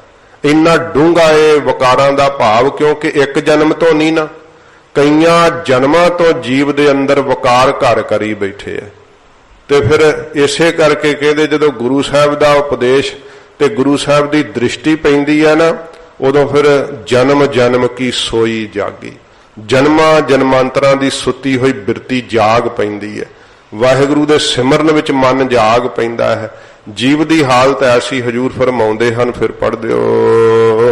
ਜਿਉ ਪਿੰਡ ਸਭ ਰਾਸ ਤਿਸੈ ਕੇ। ਇਸ ਪਰਮੇਸ਼ਰ ਦੀ ਰਾਸ ਪੂੰਜੀ ਹੈ, ਦਿੱਤੀ ਹੋਈ ਜਾਇਦਾਦ ਹੈ, ਤੇ ਉਹਨੂੰ ਆਪਣਾ ਨਾ ਸਮਝ। ਤੂੰ ਤਾਂ ਭੁਲੇਖਾ ਖਾ ਕੇ ਇਹ ਸੰਸਾਰ ਦੇ ਅੰਦਰ ਜਿਹੜੀ ਭਭੂਤੀ ਹੈ ਉਹਨੂੰ ਆਪਣਾ ਸਮਝੀ ਬੈਠਾ ਹੈ, ਤੇ ਤੇਰੀ ਦੇਹ ਹੀ ਆਪਣੀ ਨਹੀਂ ਹੈ। ਤੂੰ ਖੁਦ ਜਿਹੜਾ ਜੀਵ ਇਹ ਤੇਰਾ ਵੀ ਬਣਾਉਤ ਜਿਹੜੀ ਬਣਾਈ ਹੈ ਵਾਹਿਗੁਰੂ ਨੇ ਬਣਾਈ ਹੈ, ਪਰਮੇਸ਼ਰ ਦੀ ਰਾਸ ਪੂੰਜੀ ਹੈ। ਤੇ ਜਿਸ ਕੀ ਵਸਤ ਸੋਈ ਲੈ ਜਾਏਗਾ, ਇਹ ਵਸਤੂ ਪਰਮੇਸ਼ਰ ਦੀ ਹੈ, ਉਹ ਫਿਰ ਲੈ ਜਾਏਗਾ। ਤੇ ਫਿਰ ਤੂੰ ਕਾਹਨੂੰ ਰੋਸ ਕਰਦਾ ਹੈ? ਇਹ ਪਰਮੇਸ਼ਰ ਦੀ ਰਾਸ ਪੂੰਜੀ ਹੈ। ਤੇਰਾ ਸੂਖਸ਼ਮ ਸਰੀਰ ਤੇ ਤੇਰਾ ਸਥੂਲ ਦੇਹ ਜਿਹੜੀ ਹੈ ਤੇਰੀ, ਇਹ ਪਰਮੇਸ਼ਰ ਦੀ ਦਿੱਤੀ ਹੋਈ ਰਾਸ ਪੂੰਜੀ ਹੈ। ਮਾਰ ਆਪੇ ਜੀਵਾਲੇ। ਆਪ ਹੀ ਉਹ ਜੀਵਾਂ ਦੇ ਤਾਈਂ ਮਾਰਨ ਵਾਲਾ ਹੈ ਤੇ ਆਪ ਹੀ ਜਿਵਾਲਣ ਵਾਲਾ ਹੈ। ਕਿੰਨਾ ਕੁ ਚਿਰ ਜ਼ਿੰਦਗੀ ਹੈ ਇਹ ਪਰਮੇਸ਼ਰ ਦੇ ਹੱਥ ਹੈ। ਉਹ ਜਿਵਾਲ ਕੇ ਰੱਖਣ ਵਾਲਾ ਵੀ ਆਪ ਹੈ, ਤੇ ਜਦੋਂ ਮੌਤ ਆਉਂਦੀ ਹੈ ਮਾਰਨ ਵਾਲਾ ਵੀ ਵਾਹਿਗੁਰੂ ਆਪ ਹੈ। ਜੰਮਣ ਮਰਨ ਕਿਸੇ ਦੇ ਹੱਥ 'ਚ ਨਹੀਂ, ਪਰਮੇਸ਼ਰ ਦੇ ਹੱਥ 'ਚ ਹੈ। ਉਹਦਾ ਜੀਵਨ ਜਿਹੜਾ ਤੇਰਾ ਜੀਵਨ ਹੈ ਉਹਦੇ ਹੱਥ ਵਿੱਚ ਹੈ, ਕੋਈ ਤੈਨੂੰ ਮਾਰ ਨਹੀਂ ਸਕਦਾ। ਜਦੋਂ ਇਹ ਭਰੋਸਾ ਆ ਜਾਵੇ ਨਾ, ਹਰ ਬਿਨ ਕੋਈ ਮਾਰ ਜਿਵਾਲ ਨਾ ਸਕੈ, ਤਾਂ ਮੇਰੇ ਮਨ ਕਾਇਤ ਕੜਈ ਹੈ। ਤੇ ਫਿਰ ਭਾਈ ਆਪਣੇ ਮਨ ਵਿੱਚ ਕਾਹਨੂੰ ਡਰੀਏ? ਜਦੋਂ ਪਤਾ ਲੱਗ ਜਾਏ ਕਿ ਵਾਹਿਗੁਰੂ ਤੋਂ ਬਿਨਾ ਕੋਈ ਮਾਰ ਨਹੀਂ ਸਕਦਾ, ਕੋਈ ਜਿਵਾਲ ਨਹੀਂ ਸਕਦਾ, ਇਹ ਨਿਸ਼ਚਾ ਆ ਜਾਵੇ ਨਾ ਤੇ ਭੈ ਖਤਮ ਹੋ ਜਾਂਦਾ। ਫਿਰ ਇਉਂ ਸੱਚੇ ਪਾਤਸ਼ਾਹ ਜੀ ਮਹਾਰਾਜ ਫਰਮਾਉਂਦੇ ਇਸੇ ਪ੍ਰਕਾਰ ਹੀ। ਜਿਉ ਪਿੰਡ ਸਭ ਰਾਸ ਤਿਸੈ ਕੇ। ਇਹ ਸੂਖਸ਼ਮ ਸਰੀਰ, ਇਹ ਮਨ, ਇਹ ਦੇਹ ਸਤਿਗੁਰੂ ਜੀ ਕਹਿੰਦੇ ਤਿਸ ਪਰਮੇਸ਼ਰ ਦੀ ਦਿੱਤੀ ਹੋਈ ਰਾਸ ਪੂੰਜੀ ਆ। ਮਾਰ ਆਪੇ ਜੀਵਾਲੇ। ਆਪ ਹੀ ਜੀਵ ਦੇ ਤਾਈਂ ਜੀਵਤ ਭਾਵ ਤੋਂ ਮਾਰ ਕਰਕੇ ਨਾ ਆਪਣੇ ਨਾਮ ਦੇ ਰਸ ਵਿੱਚ ਜਿਵਾਲ ਲੈਂਦਾ ਹੈ। ਮਰਿਆ ਹੋਇਆ ਜੀਵ ਭਜਨ ਵੱਲੋਂ ਵਾਹਿਗੁਰੂ ਜੀ ਕਿਰਪਾ ਕਰਦੇ ਆ, ਫਿਰ ਇਹਨੂੰ ਔਗਣਾ ਵੱਲੋਂ ਮਾਰ ਦਿੰਦੇ ਆ। ਆਪੇ ਹੀ ਮਾਰ ਕਰਕੇ ਤੇ ਨਾਮ ਰਸ ਦੇ ਅੰਦਰ ਭਾਵ ਭਗਤੀ ਦੇ ਅੰਦਰ ਜਿਵਾਲ ਦਿੰਦੇ ਆ। ਬ੍ਰਹਮ ਗਿਆਨ ਦੀ ਦਾਤ ਬਖਸ਼ ਕੇ ਸੱਚੇ ਪਾਤਸ਼ਾਹ ਜੀ ਮਹਾਰਾਜ ਨਿਹਾਲ ਕਰਦੇ ਆ। ਤੋ ਸਾਧ ਸੰਗਤ ਜੀ ਇੱਥੇ ਸ਼ਬਦ ਸੰਪੂਰਨ ਹੋਇਆ ਹੈ। ਤੋ ਕੱਲ ਵੀ ਸਿੰਘ ਕਹਿੰਦੇ ਸੀਗੇ ਥੋੜੀ ਜੀ ਕਥਾ ਵੱਧ ਕਰਿਆ ਕਰੋ, ਪਰ ਸਮਾਂ ਕੀ ਹੈ ਕਿ ਹੁਣ ਜੇ ਅਗਲਾ ਸ਼ਬਦ ਆਰੰਭ ਕਰੀਏ ਤਾਂ ਉਹਨੂੰ ਵੀ ਜਿਹੜਾ ਘਟੋ ਘਟ ਅੱਧਾ ਘੰਟਾ ਤਾਂ ਲੱਗੇਗਾ, ਜੇ ਤੇਜ਼ ਵੀ ਕਥਾ ਕਰੀਏ ਤਾਂ। ਤੇ ਇਸ ਕਰਕੇ ਸ਼ਬਦ ਅਗਲਾ ਆਰੰਭ ਨਹੀਂ ਕਰ ਸਕਦੇ। ਤੋ ਸਮਾਪਤੀ ਉੱਥੇ ਕਿ ਜੇ ਆ ਕਰਕੇ ਹੁੰਦੀ ਹੈ ਕਿ ਜਿਸ ਕਰਕੇ ਸਿੰਘ ਚਾਹੁੰਦੇ ਆ ਕਿ ਭਾਵੇਂ 45 ਜਾਂ 50 ਮਿੰਟ ਤੱਕ ਕਥਾ ਹੋਵੇ, ਪਰ ਸਤਿਗੁਰੂ ਜੀ ਕਿਰਪਾ ਕਰਨ ਆਪਾਂ ਜਿੰਨਾ ਵੀ ਉਪਦੇਸ਼ ਸੁਣੀਏ ਨਾ ਉਹਨੂੰ ਰੋਜ਼-ਰੋਜ਼ ਆਪਣੇ ਮਨ ਦੇ ਅੰਦਰ ਵਿਚਾਰੀਏ, ਧਾਰਨ ਕਰੀਏ, ਕਮਾਈਏ। ਸੱਚੇ ਪਾਤਸ਼ਾਹ ਜੀ ਮਹਾਰਾਜ ਫਿਰ ਕਿਰਪਾ ਕਰਦੇ ਐ, ਭਾਵੇਂ ਕਿ ਕਥਾ ਦੇ ਸੁਣਨ ਕਰਕੇ ਪ੍ਰੇਮ ਮੈਂ ਸਤਿਗੁਰੂ ਮਹਾਰਾਜ ਸੱਚੇ ਪਾਤਸ਼ਾਹ ਜੀ ਕਿਰਪਾ ਕਰਨ, ਕਿਉਂਕਿ ਸ਼ਬਦ ਦੀ ਜਿਹੜੀ ਹੈ ਸੰਪੂਰਨਤਾ ਹੋਣੀ ਵੀ ਜ਼ਰੂਰੀ ਹੈ। ਮਰਿਆਦਾ ਦੇ ਮੁਤਾਬਕ ਇੱਛਾ ਤਾਂ ਸੀਗੀ ਕਿ 2 ਸ਼ਬਦ ਹੋ ਜਾਣਗੇ, ਪਰ ਸਤਿਗੁਰੂ ਜੀ ਨੂੰ ਜਿਵੇਂ ਪਾਉਂਦਾ ਉਵੇਂ ਹੁੰਦਾ। ਹੁਣ ਸ਼ਬਦ ਅਗਲਾ ਆਰੰਭ ਨਹੀਂ ਹੋ ਸਕਦਾ, ਇਸ ਕਰਕੇ ਮਾਫੀ ਬਖਸ਼ਣੀ। ਕੱਲ ਨੂੰ ਆਪਾਂ ਅਗਲਾ ਸ਼ਬਦ ਜਿਹੜਾ ਹੈ ਉਹ ਸਰਵਣ ਕਰਾਂਗੇ। ਬੜਾ ਬਰਾਗਮਈ ਮਹਾਰਾਜ ਜੀ ਦਾ ਉਪਦੇਸ਼ ਹੈ ਅਗਲੇ ਸ਼ਬਦ ਦੇ ਅੰਦਰ ਵੀ। ਤੋ ਸਤਿਗੁਰੂ ਰਹਿਮਤ ਕਰਨ, ਮਹਾਰਾਜ ਦਾ ਅੰਮ੍ਰਿਤ ਉਪਦੇਸ਼ ਹਿਰਦੇ ਚ ਵਸੇ, ਹੋਈਆਂ ਭੁੱਲਾਂ ਬਖਸ਼ ਲੈਣੀਆਂ ਜੀ। शाहो हमारा ठाकुर पारा, हम तिसके वणजारे, जियो पिंड सब रासत सके, मार आप जीवाले। वाहिगुरु जी का खालसा, वाहिगुरु जी की फतेह।